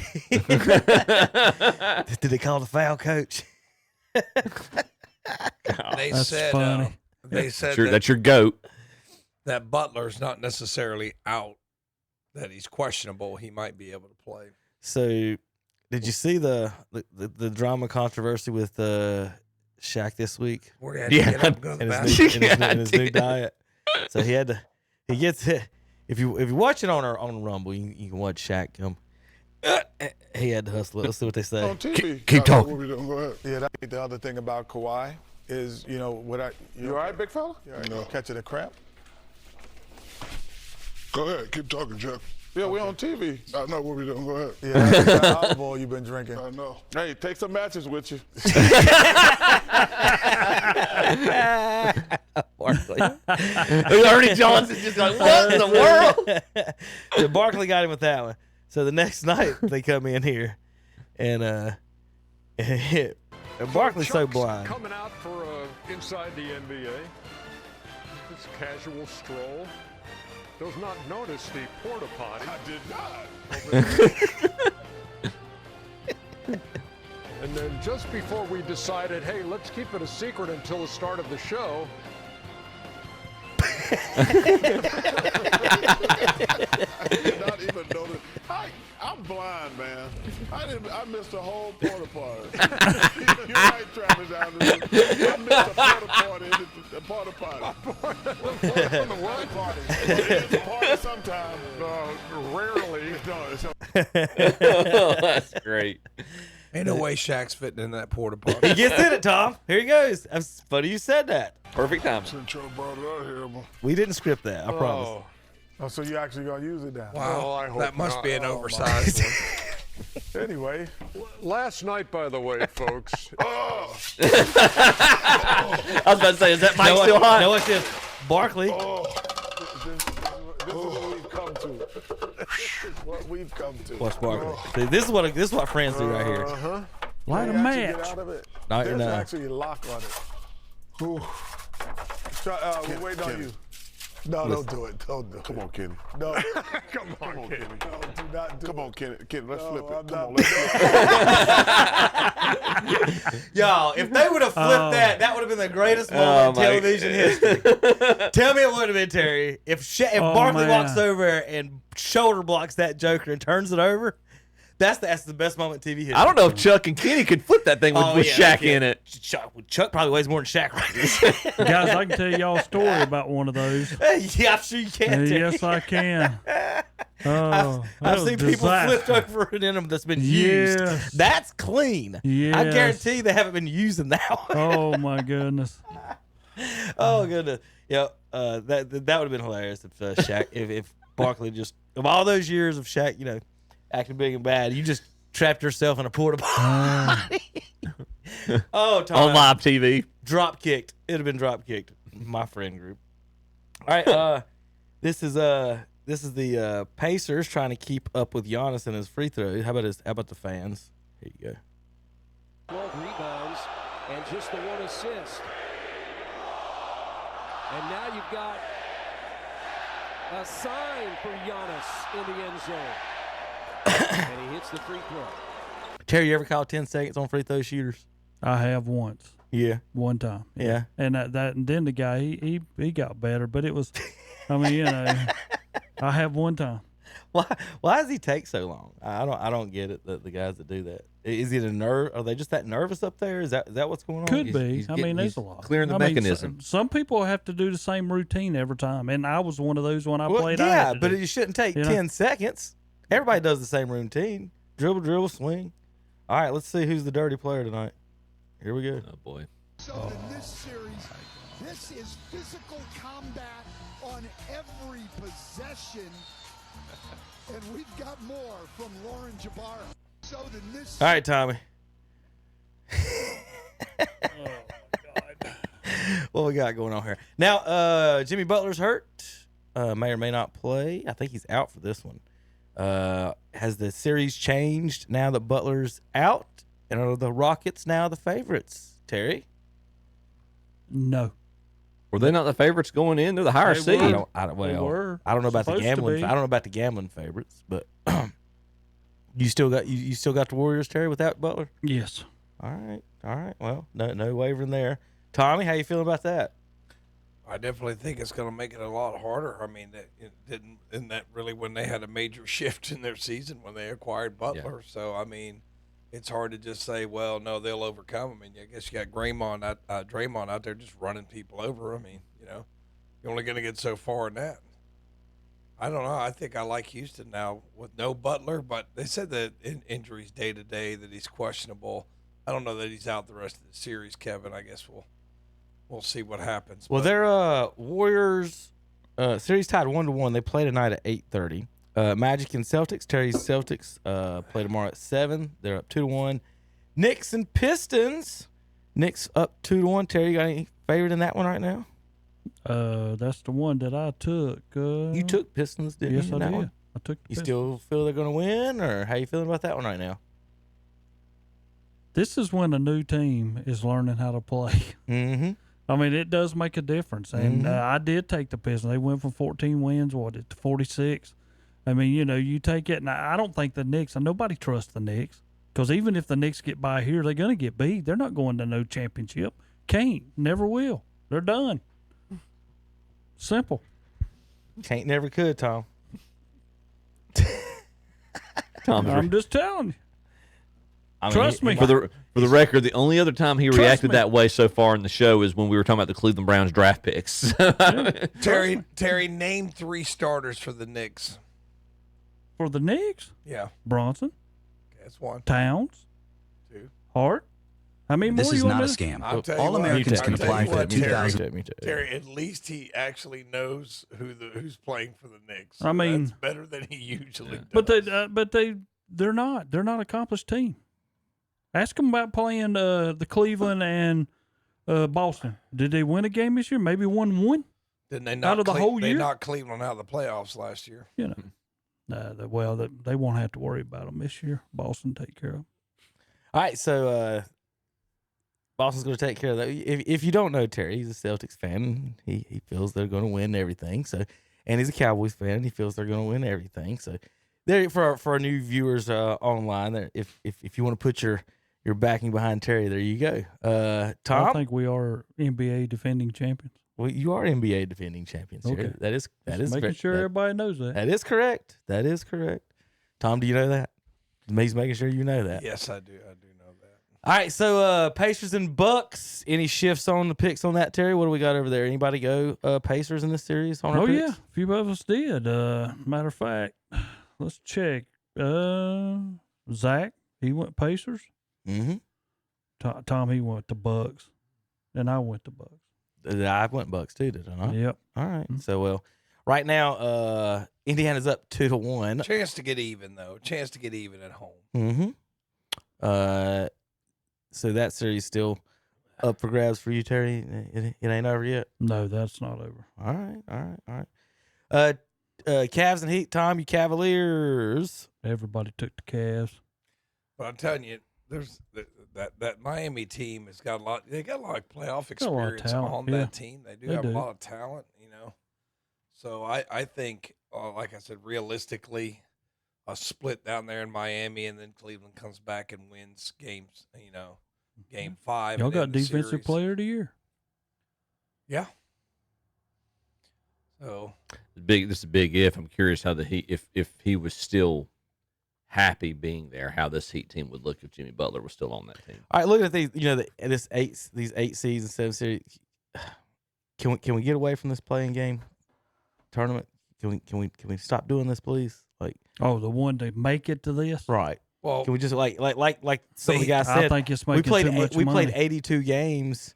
Isn't that the purpose of it? Same thing in baseball. And the basketball. What's funny, the basketball fans realizing that, we played 82 games and we got to play one. Oh, welcome to baseball. We've played 162. We play each other 20 times. The Yankees, Red Sox play 20 times in a season, and then they'll say, "None of that mattered. Yeah. This one game 163 matters." You know what matters? Yeah. Don't finish 7th through 10th. Correct. That's what. It's simple. It's not like It none is of these simple. guys are winning the championship. That's what I'm saying. Come on. For the most part, it's not going to happen. Thunders and Grizzlies. Thunders up 3-0. Nuggets and Clippers. Nuggets falling apart before our eyes. Well, they did in the last game, but the other 2 games have been down to the wire. It took everything Leonard had in game 2 for the Clippers to win, and then in overtime, the Nuggets won in game 1. But, last night, you're going to have a downfall in these playoffs. I mean, it's going to happen, and you're not going to play every game 100%. There's going to be a game where you just didn't show up, and last night the Nuggets didn't show up. I don't think that I told you before, this series is a bad matchup for the Nuggets because of I always like the best small forward in the series or the best scorer in the series, and Kawhi is really that. And then you got Harden too, and the Nuggets really aren't. They're Jokic heavy and not small forward shooting guard heavy. So I'm just happy. It's a weird matchup for them, and Kawhi to be as good as he is. I don't think the Nuggets. I don't know if they got enough firepower commodity. You just fired your coach, Terry. Yeah. I'm with that. There's a lot of things that they've been through here lately, but I will say this. The coach, the owner of the Clippers, there's your man. Finally, after all this money you spent with this guy, he's playing. Yeah. Cross your fingers. Yeah, for now. That's right. Because I know how that can change in one game. We're walking off the floor on a different level of don't service and play rolling no your more ankle Hey, away from Kawhi. Going back to what you said, though, Terry, it's kind of funny how you got so many things going on right now. Why would you announce the defensive player of the year in the middle of the NBA playoffs? I agree, Tom. Because, why don't you wait till the end? Yeah, it seems like you would wait to the end and do that and do that after after everybody's done. But yeah, Mobley got defensive player of the year. Sure did. I mean, that really they complement each other. The 2 big men that they have really, complement each other. And I tell you what, it's nice to have all that rim protection. I mean, when you got a couple of 7-footers right there that are good and can protect the rim. So, yeah, it's just weird in the middle of everything that's going on. I just think it's kind of bad timing. Why would you announce your NBA player of the year at the same time the playoffs are going on, the same time the NFL draft is going on? It just seems like there's a lot of other stuff that overshadow that. Why not do it after? Who got offensive player of the year, Terry? They announced that too? Now, I have no idea. I was looking over this one because Mobley is the 23rd year old to be selected as key. Yeah, he's young. Defensive player. Yeah, yep. Joins Dwight Howard, Kawhi Leonard, and Jared Jackson. But I'm trying to hunt how was the order? That's what I'm after. Draymond came in 3rd. Is that what you're asking? Okay. Well, see there, right? That's top 5. That's what you need. He came in 3rd, even though I showed you last week that Kevin Durant was the best defensive player in the league, according to the stats. When you do on these things and all these pop-ups decide they want to join it. I hate all that. We don't. She's probably not real. Dyson Daniels of Atlanta. How about that? Dyson Daniels of Atlanta was second. Draymond third.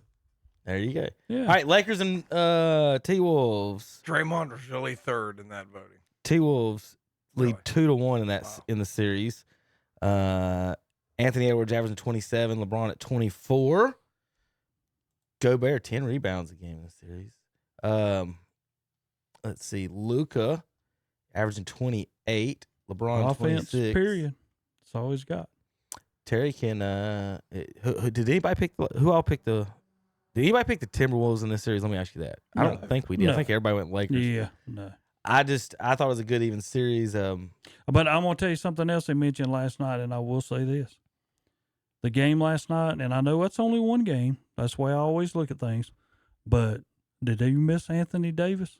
Oh yes, you did. You have no rim protection at all. Yeah. Well, I don't know who. Hayes is the guy that's in there. He's not Anthony Davis. I don't know who's supposed to stay in front of or keep Edwards from getting to the rim and dunking. He's averaging 25 right now. But like you said, Terry, all offense, LeBron and Luke are both averaging more than Anthony Davis is right now. Randall at 21, McDaniels at 21 for the Timberwolves, and then Jaren Jackson 17. So you got 4 people for the Timberwolves averaging 17 or more. Naz Reid at 14. That's 5 averaging 14 or more for the Timberwolves. Now, Tom, they used to say Michael couldn't win without Scotty. You know what Scotty averaged in his career? 16 points a game. Only twice in his career with the Bulls when Michael was there did he average 20 points a game. That's a crazy stat, man. He only averaged but so much of what Scotty did wasn't about the points he put up. Scotty only averaged 20 points a game twice while Michael was there, and 2 times the 2 years he wasn't. So in Scotty's career, he averaged over 20 points only 4 times in his career. Okay. If you the Minnesota Timberwolves, the Minnesota Timberwolves have 3 players averaging over 20. What I'm trying to get at is how offensive loads are managed by different teams. The Lakers have 2 guys averaging 50-something. The Timberwolves have 3 or 4 or 5 that are adding up that. Tom, that's what your Cavaliers thing is what I'm talking about. Yeah. The Celtics usually have the big 2. Then they got 2 or 3 other guys. When they throw in 15, it's hard to beat guys when you get that 3rd and 4th guy that gets 15. That's when the Tony Kukoc adds that 15. But the whole Pippen thing was doing all this. I'm getting all these points and helping out was not like what you said. He was doing more things than he was running the point guard and playing defense. As if you wanted, it's not. It wasn't steals, assists, right. everything. The best illustration of this. Go back, listen to The Last Dance. The first time the Bulls get to the finals against the Lakers, and everybody wanted to see Jordan up 1-on-1 against Magic. Say what you want to. Magic's a bigger player, and it was tough for Jordan to basically to guard soundly down low. And there was a lot of credit to why the Lakers won the first game. The rest of the series, they went ahead and switched to put Pippen on Magic and gave him an absolute fit. They actually split time during the series. Oh, I say split. That's probably more fair. Yeah. And what it was, and I'll explain to that. A lot of people don't get Terry understand what I'm saying. It's the Steph Curry thing. You don't want your leading scorer putting all of his effort on defense. If Magic's the main defender or the main guy you got to guard, you really don't want Michael spending. If he's at, like I said, Michael's getting 35, the next guy's getting 17. But he can't spend all his time. So he could guard. But real quick, Michael could guard Byron Scott and Cooper and whoever's others. It's not like Michael couldn't guard Magic. That's not what they're saying. Is that that's when they figured out that Scotty could guard point guards. One thing I will say about that group, though, it wasn't just Michael saying, "I'll take the best guy." As Pippen was doing the same thing. Right. Both of them wanted that top guy from the other team. That's just like when they were in the Olympics and they were playing Croatia. And this is before Kukoc was with the Bulls, and Jerry Krause was so high on Tony Kukoc, and Jordan and Pippen both are like, "We got him." Yeah. Well, the story was it the Dream Team practice? One of the Dream Team practices. Allen Houston was on one of the practice squads, and he had said something, and Jordan told him he wouldn't get a shot off, and he didn't get a shot off. Not like you're not going to score, you're not going to get 10. He said you're not going to get a shot off, and he didn't. So the guys throwing that stuff at Scotty. My whole point on the Scotty thing was he was only getting 17 to 20 points a game. It's not people are the amount of shots and scoring that Jordan was putting on himself. All right, right now, Milwaukee, Giannis has 35 a game. Who's his next leading scorer? Can anybody name it? Gary Trent Jr. At 18 points a game. It's impressive that Gary Trent's getting 18 points a game. So that's what I'm trying to say. There's an example. So you got Jordan points at 35, Michael, Scotty at 17 or 18. Is Gary Trent Scottie Pippen? No. Okay, so he doesn't have much help. Scottie Pippen Jr. is actually averaging 14 a game. There you go. That's pretty cool. He's averaging more than Jimmy Butler. Butler averaging 14. Scottie Pippen at 14.3 there, Tommy. That's pretty cool. That is pretty cool. If you know anything about any of that situation, Malik Beasley is down there too. Chet Holmgren at 21. All right, I just want to talk a little bit about that. Any other comments, thoughts, or suggestions on the NBA playoffs? Anybody want to change anything on their picks or anything? No, the only thing I would change is I mean, I get it that in this new era they don't play as often, but it just seems like these first round series take a year. 2 weeks. I mean, I know it's the players that argue they need the rest. It's like it keeps us safer, it prevents injury. I mean, I get all that, but I just tell you, man, it just takes forever. Back in the day, didn't they play? Did they play back to back in the playoffs? Back to back. They played 7 games in 9 days. Usually 2 games home and then take a rest. Yeah, Yeah, I mean, it was 7 games. It was 7 games in 9 days. The home games were usually back to back. I mean, it seems like we're still playing basketball at the 4th of July. Right. I mean, It'll be close. It'll be we do it goes into June because I mean I remember when I was doing the PA for the 4-City Owls, we would at the end of the game we would broadcast the finals over the loudspeakers of McNair Field. All right, I did miss one thing in NFL. This is kind of an interesting stat. Here was the draft allotment for picks. If you look at this, the Seahawks should have the best draft. They got the most 1s, 2s, and 3 picks of anybody, and then they got 1 4th and 2 5ths. But we'll see how that comes out based on that. The Bills don't have a 3rd-round pick. They had 2 2nd-round picks. So the Seahawks had 1 first, 2 seconds, and 2 thirds. See, but that's changed. That was before since the Browns made that trade. Yeah, there's so many trades that's changed. And then that was going into this. So the Browns ended up with what, 2 seconds, Tom, and 2 thirds?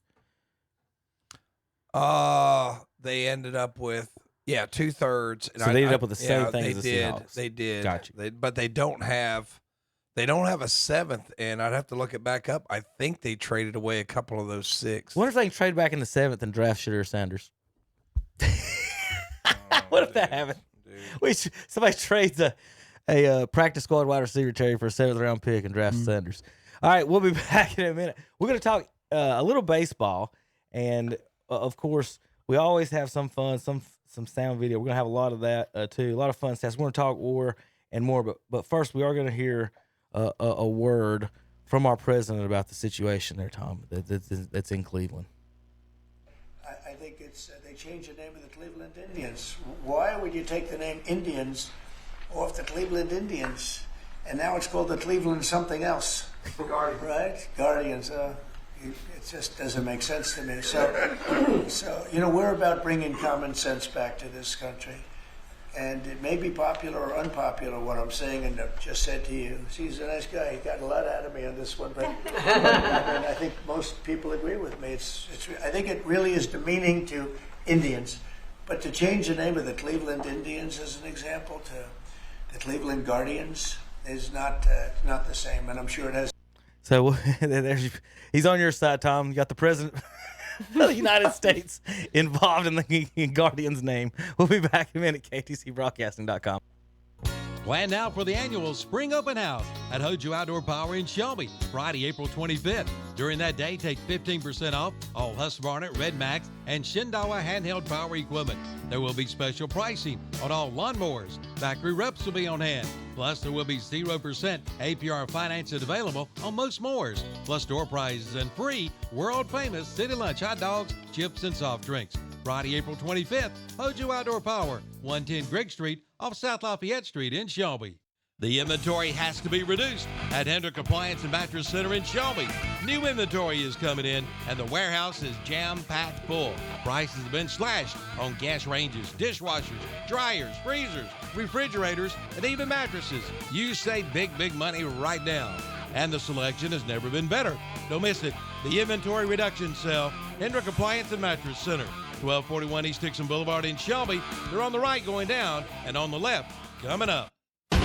The NASCAR Cup Series. Carl Edwards puts the green flag in the air. Returns after a week off. Trouble turn number 2. One car spins on the back straightaway. It's Kyle Larson. He got loose coming off of the corner. To feel the adrenaline of Talladega Super Speedway. Here comes William Byron giving it one final shot. Off the corner to the line. The checkered flag is waving. It's the Jack Links 500. Sunday afternoon at 2 o'clock. Carolina Country WCSL. 92.9 FM, 1590 AM. Online at kdcbroadcasting.com. Hey, can I help you? Wow, this tractor looks tough. Oh, yeah. This is the Coyote RX 6010. It has a 59 horsepower Daedong turbo engine, 4-wheel drive, and one of the highest lift capacities in its class. It's a whole new level of toughness. Wow, that is tough. I'll take it. Bubby, let's go wrestle a bear. Experience the toughness of the RX series at your local Coyote dealer. Your Coyote dealer is Weston Sells, Highway 18 North, Highway 27 intersection west in Vail. For 5 years, Final Plunge Plumbing has won the prestigious Community Choice Award for Gaston County.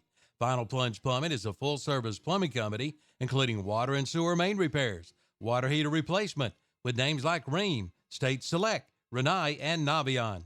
They provide upfront pricing, so there's no surprises when you get your bill. First-time customers receive 10% discount up to $500. Choose the best. Choose Final Plunge for your next plumbing job. Call 704-860-5589 or find them online at finalplunge.com. Oh, well, everybody's heard about the bird. Hi, folks. This is Buddy Cheney, owner of Promotion Motor Company. It's springtime. Bees are buzzing, birds are flying, and tops are coming off. At least the top of Jeep Wranglers and convertibles that we keep in stock at Promotion Motor Company. Yes, we have the quality pre-owned vehicle you are looking for. Trucks, sedans, SUVs, we got them. Good credit, bad credit, no credit, first-time buyers or on-lot finance. We have many options to get you in a quality pre-owned vehicle. So if you're looking to take your top off, and you know what I mean, come on down to Promotion Motor Company, located at 2527 East Main Street, Lincoln, or visit us at www.promotionmotors.com or call us at 704-735-0303.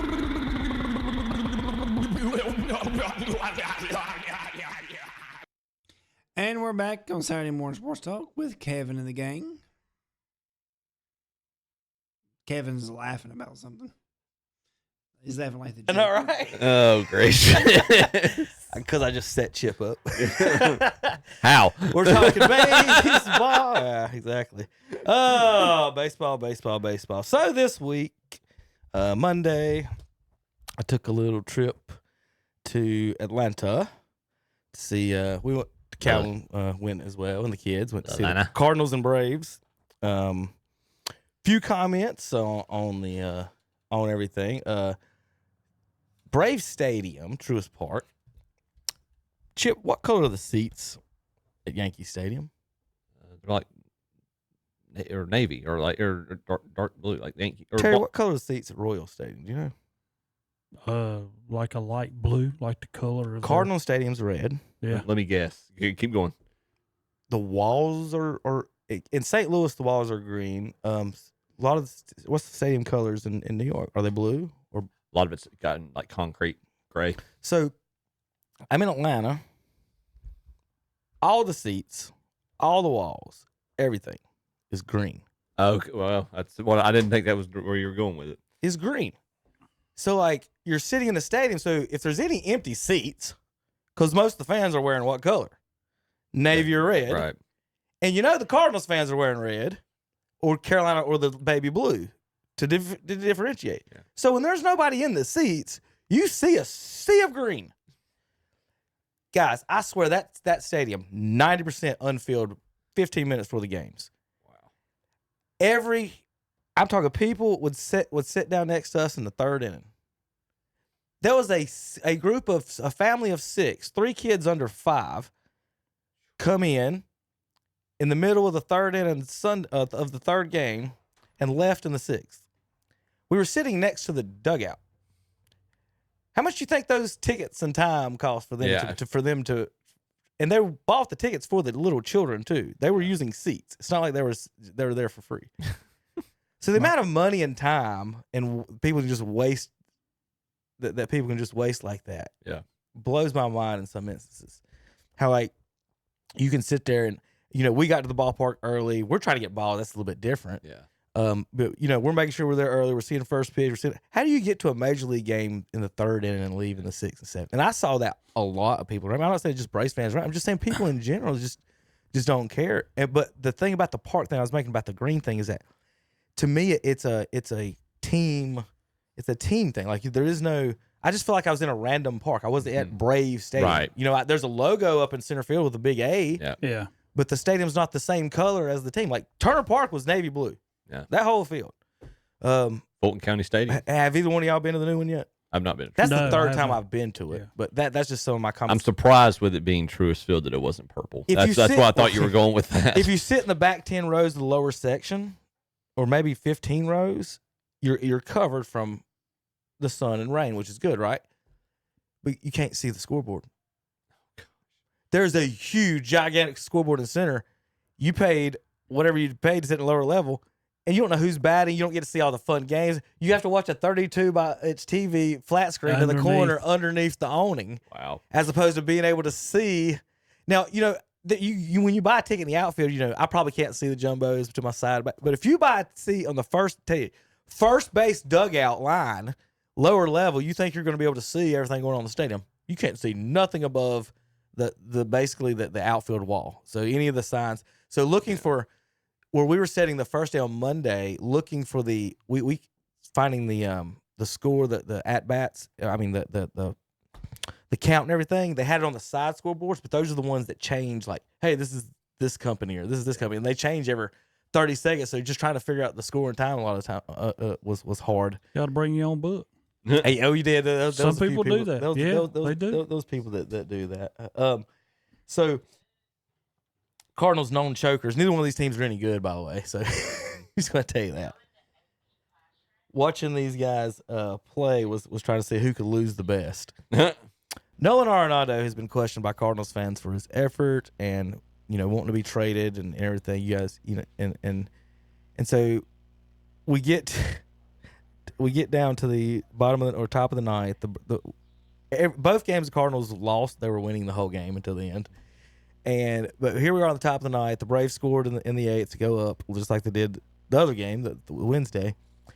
Here's Arenado. We got we'll see who's on base. I think we got runner on first, down one. We've rallied. We've scored 3 runs, Terry. Here's our $200 million man at the plate.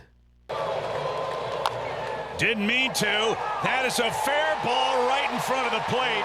What a cruel way to end this game. No. We never got to see it. Swing roller stays fair. Oh, because I didn't show the people online? Yeah.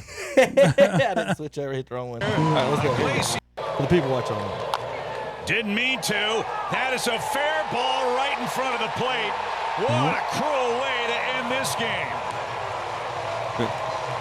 And I can understand him doing it, and then he just wanted to stay. But good job by the catcher. The Braves survive game 1, Brad, 7-6. Didn't mean to. He starts, and then he's like, well, I'm going to run over him. He hit it a grand total. 8 inches? 10 inches? Foot, maybe? Happens, Did it go a foot? I mean, we're paying this guy $200 million, Terry. We've rallied. We've got our number one hitter up to the plate, and we check swing an inch and a half. Have you ever seen a Major League Baseball player hit it that far? And then he didn't go nowhere. Didn't do anything. He just looked at the ground. And I'm just like, we were so embarrassing. Just so embarrassing. The week before, the Braves took out a pitcher with a no-hitter and lost. The Cardinals, Wednesday, 6 innings, no runs, took out the guy, okay? We bring the infield in, Terry, trying to cut off the run. It's nothing. Runners at second and third. We bring the infield in. We got a guy batting who's my size, nobody's ever heard of in their life. New pitcher. Bringing the heat, right? All that. And he gives up a home run in the upper deck. Oh, gosh.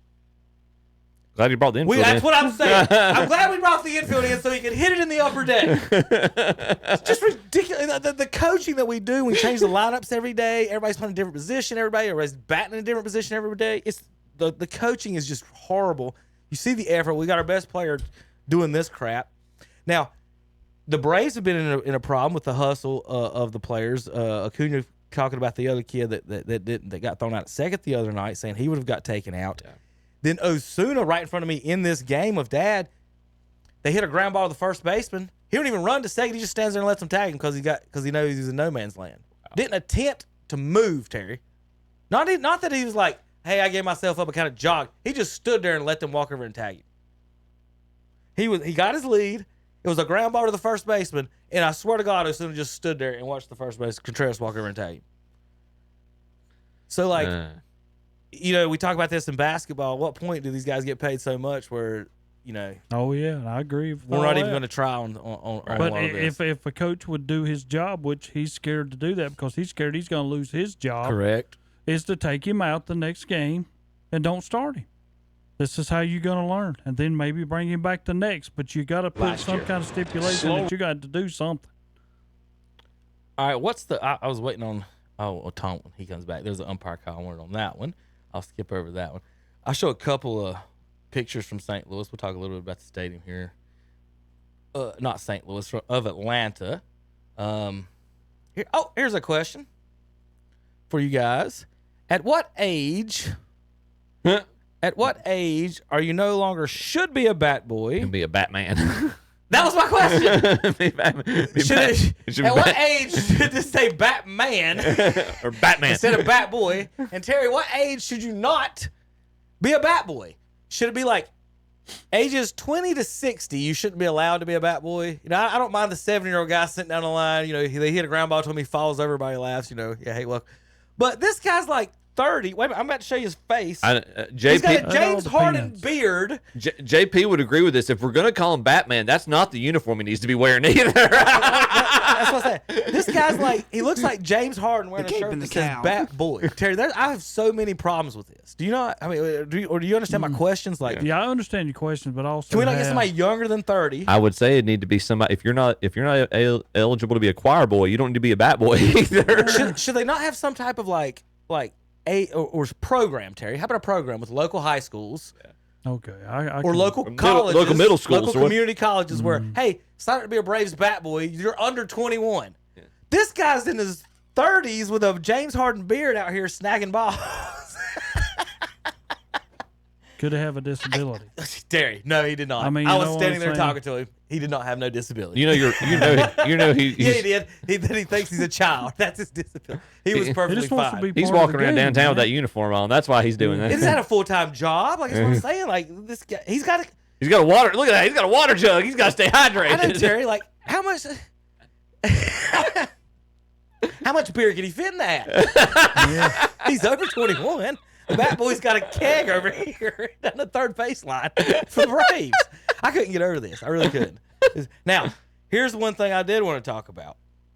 The sleaze ball autograph hounds.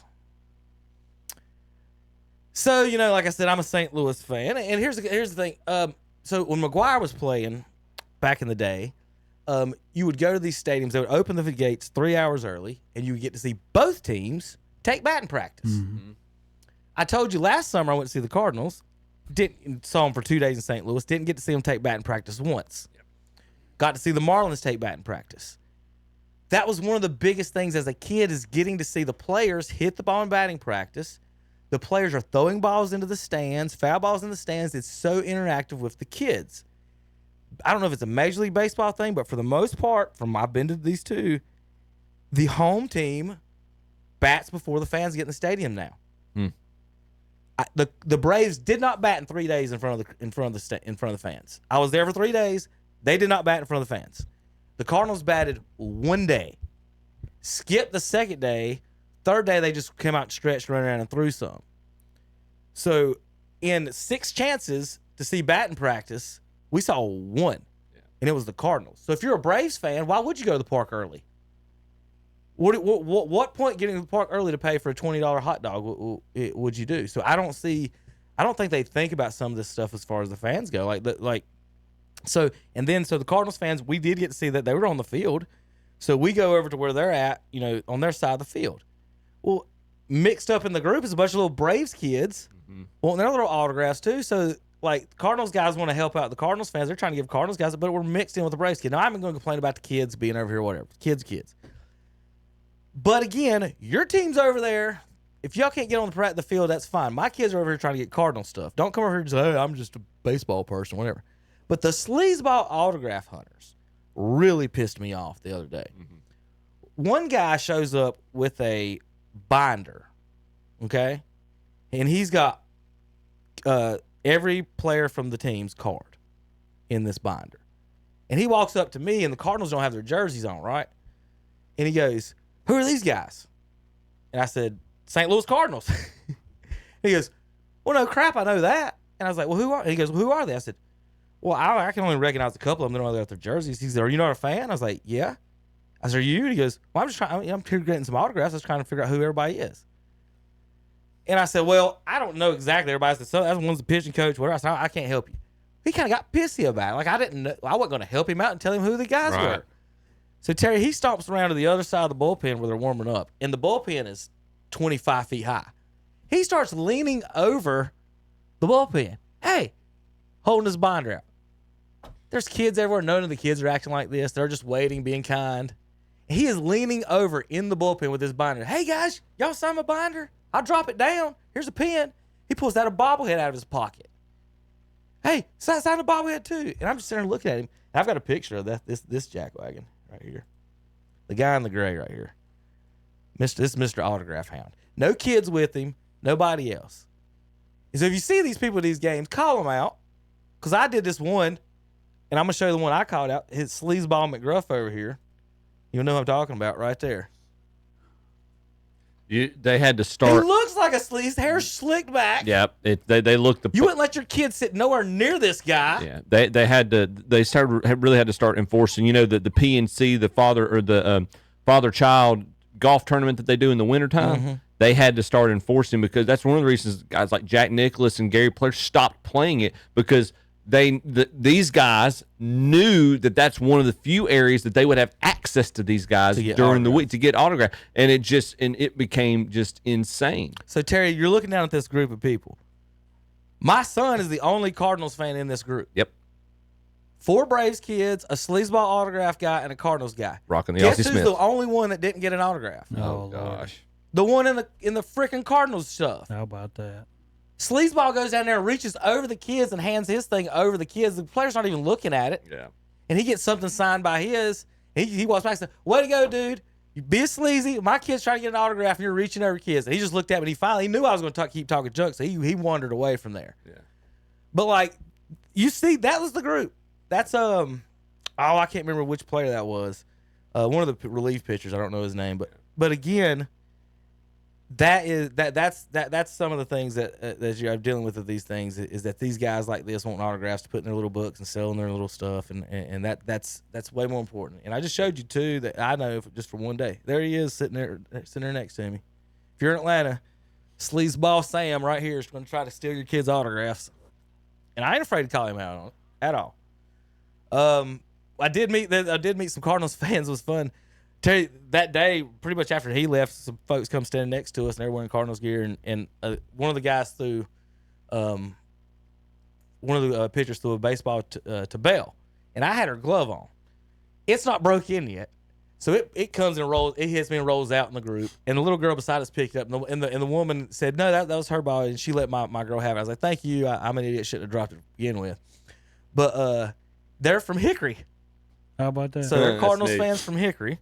We talked a little bit about that. They ended up getting some autographs. We backed up and let them get an autograph and get out of their way.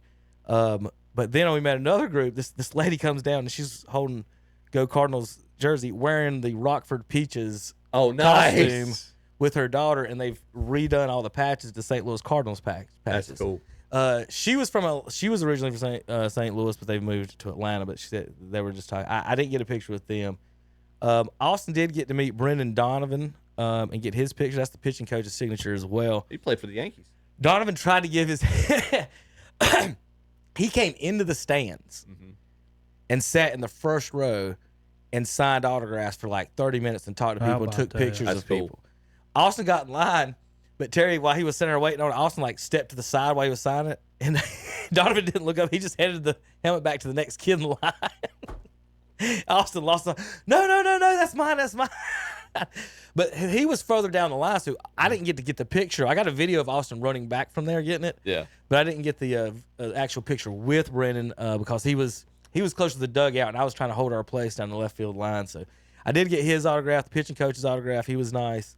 Like I said, I can't say anything about the Braves. Didn't see or talk to any of them. Here's our photo. We were next to the deck. We were like 5 seats over from the Cardinals dugout on Game 3. There goes the bat boy back there. But that's how close. My complaint about the Cardinals right now, they don't use the navy blue hats anymore for road hats. It's all red hats. They use the Cardinal hat for Sunday games. Jordan Walker is a gigantic human being. I don't know if y'all have ever seen, pay attention to him on TV. But I've got a picture of him somewhere in my photos of him standing at home plate. And the umpires are real grown men standing there. He makes them look so small. I'm telling you guys, that man right there, and he hits the ball so hard. That's a healthy guy. But they don't like him because he's a double play machine because he hits it on the ground. And I swear, he hits it so hard. The double plays are easy when they get it. It just boop, boop, and he's halfway down the line. Smokes the ball. If he ever figures out, they want him to hit it in the air some when they get it. But he's a monster. Terry, they took him out in the 9th inning. Against the Braves the other night, or the 8th, whatever it was, and moved our center fielder who's fast as lightning over there, but he ain't got an arm. Guess where the ball went on the ground and needed to throw home? And Cannon over here sitting on the bench who just got taken out. I swear to God, 2 moments later. Because he got out at first and he walked in the dugout and they moved around the outfield. Cardinals, Mama, he's the office. He's the worst. Tom, I got a call for you here in a little bit. I don't know what this guy's doing. This is during the national anthem. Everybody took their hat off with this guy on the field, but he was taking pictures and high-fiving everybody else that he walked by. Tom, I was showing some sleazy autograph hunters a minute ago. I don't know if you caught on to those guys. But other than that, like I said, Atlanta, here's what I had for Tom. All right, real quick, there's Calvin and the little ones, and there's the green seats Terry I was telling you about. I don't get it. Tom, what's the color seats in Progressive? Aren't they navy? Seems like they're, I don't know. Seems like they're red. Green? Seems like they're red. Well, still, I think that would. So here's you kind of a shot of the sea of green. Green. And then the big scoreboard you can't see if you're in the back section of it. But it is a nice scoreboard. Good job. I like everything they did. How about this? You could buy a boot of beer. Atlanta Braves boot. You got you can buy the baseball bats. I've never seen the boot. It's called the cleat. $32, Tom, for a beer. Good gosh. What the I was asking people if they wanted to let me have their boots. They're going to pay $32. I was walking by. I was like, you going to keep that? I was hoping somebody set one on the trash can. Going out drunk. I don't want this thing. But I could not acquire a boot. I tried to get us a boot, but I was not going to pay. Would they not say you won there? Just the boot? Yeah. I didn't ask. That's where I'd have went. Well, $32. Well, I don't need. Well, they got the beer bats. I got that one for the Cardinals right there. I would have said, look, for $25. My kid would like to have one, but he can't drink this. Can I? That. So, do y'all remember me telling y'all in St. Louis about the Build-A-Bear bag they wouldn't give me? All right, so if you bought it. They won't give you bags. They got these clear bags. They got this clear bag policy. You're buying all this stuff. But you can't have a bag unless you buy something from their specific store. So I had got an argument with a guy about bags for the second time at a place. I'm like, I spent how much money? I said, ask him to buy the bag, Terry. He wouldn't let me buy the bag. So he was asking about that. I specifically said, can I buy that bag? He's like, no, you got to buy something. I said, well, the cheapest thing in here is $3. How much part of that is that bag? So I can give you $1. I can have just the bag. I'll let you keep the merchandise. They wouldn't do it. Wow. Just give me a plastic bag, guys. But no. No, none of that. Let's see. Tom, this is your cousin out here getting autographs. Or sleazeball Steve. But there was a sighting. Ricky Vaughn was in the house. Oh, man. Where'd he go? Cool. In the Braves game, Ricky Vaughn. What do you think about the people that show up in other teams' jerseys? I had a whole family of 6. I took a picture of it. I didn't post it for you. A whole family of 6 wearing Cubs outfits. Oh. At the Braves. All 6 of them. Makes no sense, but okay. Right.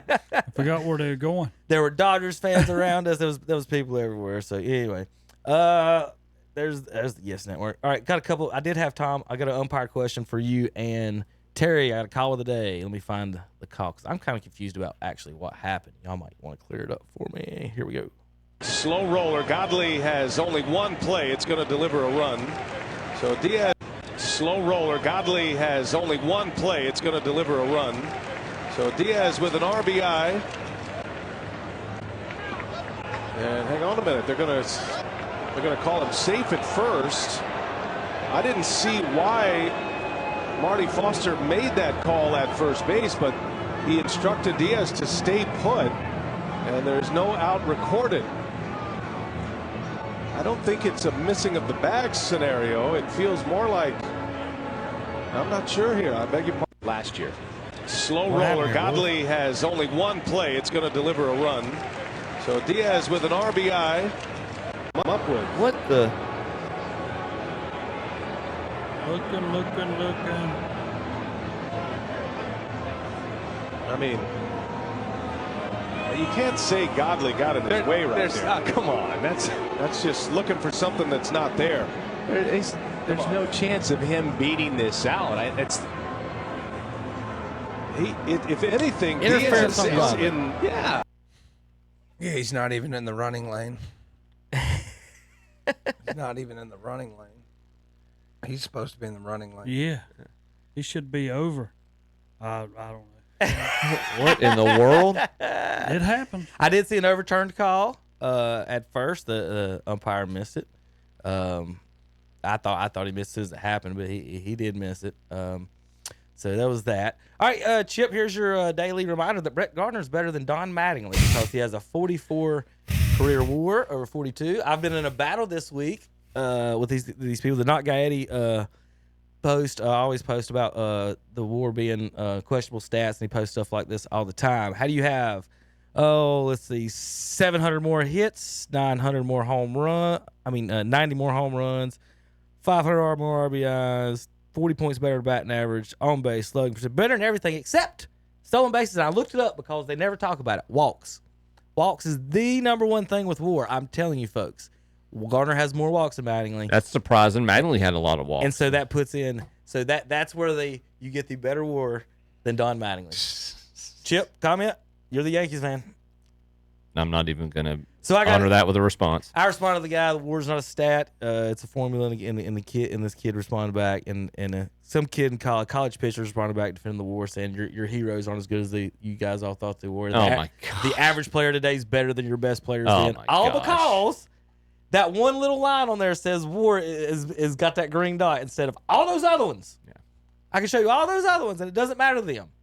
So my questions was, I'll show you one more before we go back. How about Nick Punto having a better WAR than Ryan Howard, who Ryan Howard had 382 home runs and Punto has 19. Ryan Howard had 1,100 RBIs. Punto has 263. Ryan Howard has 1,400 hits. Punto has 700. And Punto, according to WAR, is better than Ryan Howard, who had an MVP, 3 All-Stars. I love the caption. It's a flawed stat, Chief. That's it's correct. That was my point with the guys. Got back and forth with them. Had a big back and forth about that. So whatever. That was just a big thing. We got to take a break though, JP, and we'll come back and we'll finish up some stuff. We got way behind. I did showing some of that. But we've got to go over some master stuff with Chip. We'll be right back. KDCBroadcasting.com. Mom's going to love you even more when you enter her name in the Mother's Day $500 shopping spree. Some lucky lady will win a $500 shopping spree along with some other great prizes at one of our participating merchants. You can register to win today at Greenleaf Relief Highway 10 in Vail, at Cotton Seafood on the Gastonia Highway in Lincoln, at West End Sales Highway 18 North in Vail, at the Great Outdoors on Highway 150 East in Cherryville, at Norris Merchandise on Highway 18 south of Shelby, at Bradley's on Highway Highway 74 West in Shelby, at the 3500 Grill on Highway 18 north of Shelby, at H&M Industries, Highway 74 West in Shelby, at Marburger Chevrolet, West Dixon Boulevard in Shelby, and at Scoopadoodle Ice Cream Shop on College Avenue in Boiling Springs.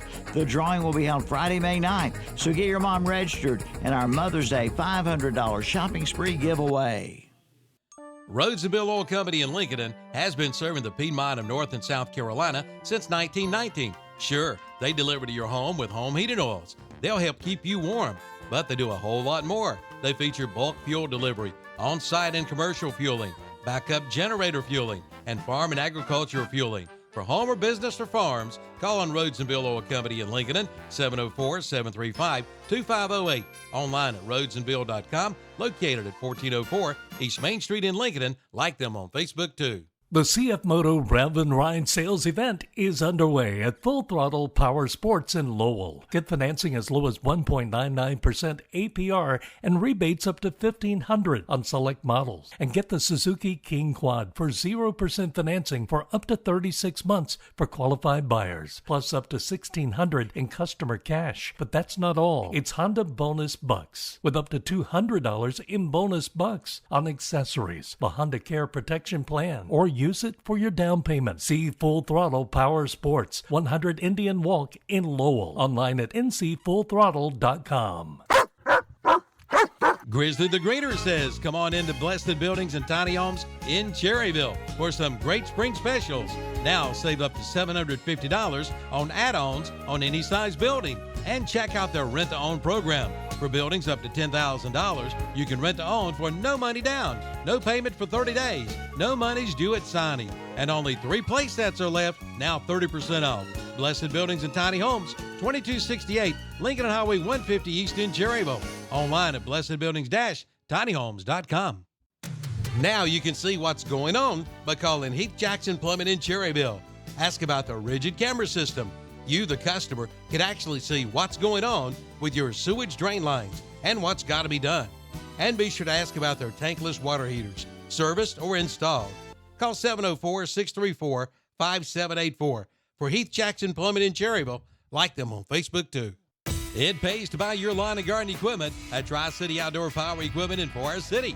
Come in now and find out how you could win $5,000 cash when you purchase a new Bobcat Toro or Spartan mower or tractor. And if you bought earlier this year, you're still in the running for $5,000. And ask about rebates up to $2,000. Plus 0% financing is available. Yes, it pays and you save big at Tri-City Outdoor Power Equipment, 221 Daniel Road in Forest City. Online at tricityoutdoor.com and like them on Facebook too. And we're back on Saturday Morning Sports Talk. We're in the last part of the show. I think they're keep going, JP. We got to talk golf because Chip's here for Masters. Actually, I was right. I didn't say Masters. So. Oh, thanks, buddy. But real quick, we're just talking Coach Pitch. And as Tom, so in Major League Baseball, you throw it underhand, Tom, right? Correct. Slow as I want to. Correct? Correct. At 9 years old, 12 years old, high school, middle school, every age group, you can throw it underhanded, right? We're talking about the pitcher. Correct, right? Pitcher. You can pitch it underhanded, right, Tom? Correct. The only age that you cannot, and it's illegal to throw it underhanded, is when they first start out and coach pitch. That's because they would rather the coach throwing it overhand. In this league, this guy struck out. We ain't talking about a player. Terry, this coach struck out 31 of his 36 outs, Tom. And he's like, can we not get closer or throw it underhanded so the kids can hit it? And the people like Terry's like, we ain't playing softball. It's eye to ball. They got to learn how to see it coming. I mean, when I did Little League baseball, my 5th and 6th grade or 5 and 6 year old years, my kindergarten, 1st grade years, they pitched underhanded to us. Terry, you know who Glenn Burgess is, don't you? No, I might know him if I see him. I don't know. Those kids are still developing hand-eye coordination. When we were in little, before they come up with all these universal all-star rules of making the coach Tom stand on the pitching mound and fire a rainbow, a 6-foot tall coach. Some of them don't throw a rainbow; they throw freaking guns. Right. So why can't I throw it underhanded, Terry? What's the difference on arm angle? Why is that a problem? We're not playing softball. Oh gosh. Young Kim. Not playing softball. All right. That's the only. Well, no, we're gonna talk Masters next week because we only got 3 minutes. but I seriously want to. Besides, please, would you one of y'all besides Terry? Because this is the answer. Because the people in charge, of the youth group, they act just like Terry. You can't even have a conversation with them about it. That's the only thing they say is we don't play softball. The only thing you'll ever hear. So would one of y'all two try to chime in I like both sports over why I can't? My kid is this tall.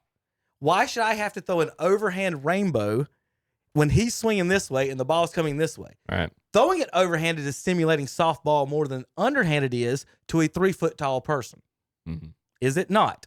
If I'm throwing underhanded to a 3-foot tall person, it's more flatter. If I'm throwing overhanded to a 3-foot tall person, it's coming down. Play in a league where they have both. They don't. Nobody does. Coach pitch girls, coach pitch boys. You got that at West Lincoln.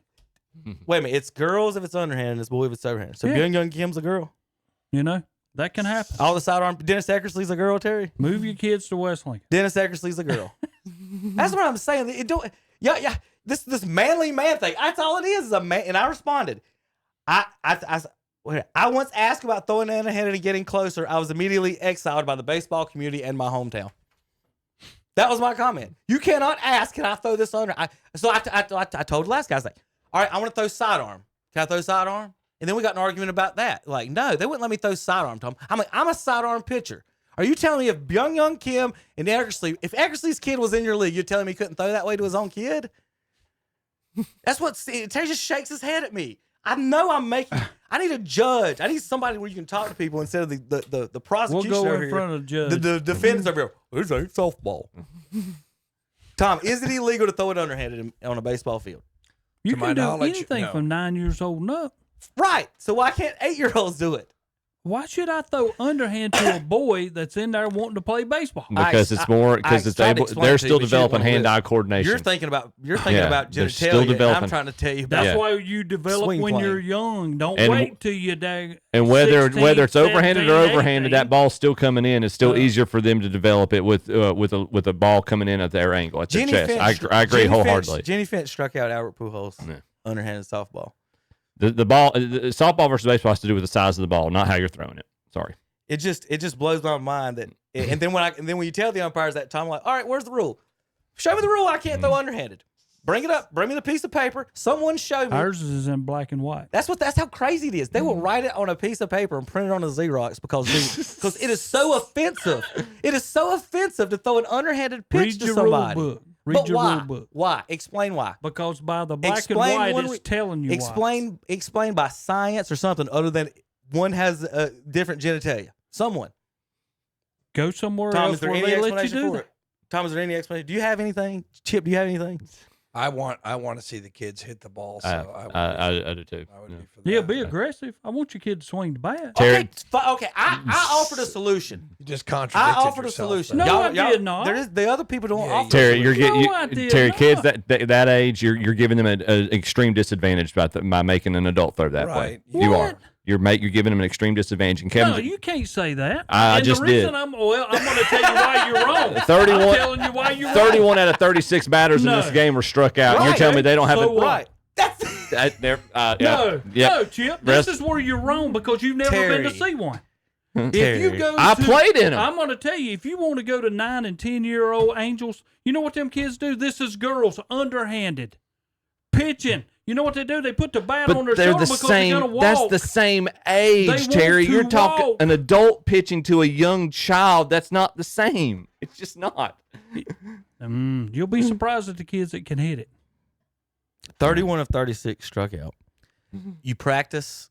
You drive an hour to the game. You get dressed. Mama's, daddy's there. Grandma's there.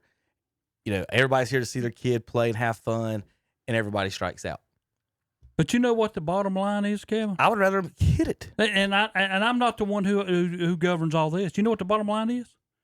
Because they got to be a winner. That's what it's about. Nowadays, you have T-ball, where they're going to have a district, a state, and a world. How about that? Yeah. Why?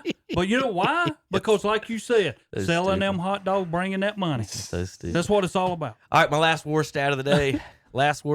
The great Mike Trout, in 15 years of Major League Baseball, has 300 less hits than Ozzie Smith did, 20 less doubles than Ozzie Smith did, 200 less stolen bases, and 9 No, 1,100 more strikeouts. The greatest of y'all's generation that y'all talk about had less hits, less doubles, stolen bases, and 900 to 1,000 more strikeouts than Ozzie Smith. Wow. People don't never do these comparisons. Ozzie batted 272 in St. Louis. Trout's batting 297, I think is what it is. He's got more home runs, obviously. Because they walk him more. But 300 more hits, Ozzie Smith in the 15 years in St. Louis, and more doubles. The doubles thing just kills me. You're not. That's the main thing you do. You hit doubles. You hope the ball goes out the park. You're hitting for doubles. And Barry Bonds got doubles. King of Virginia. Everybody, of these people got doubles. That dude don't get doubles. So that's your response to his. Okay. Don't tell me he's. Yeah. The only person, the future Hall of Famer, he's so great. And then he's the worst rated right fielder in baseball right now. All right, we'll be back next week. And promise Chip's going to talk his Masters next week. His experience. KDCBroadcasting.com.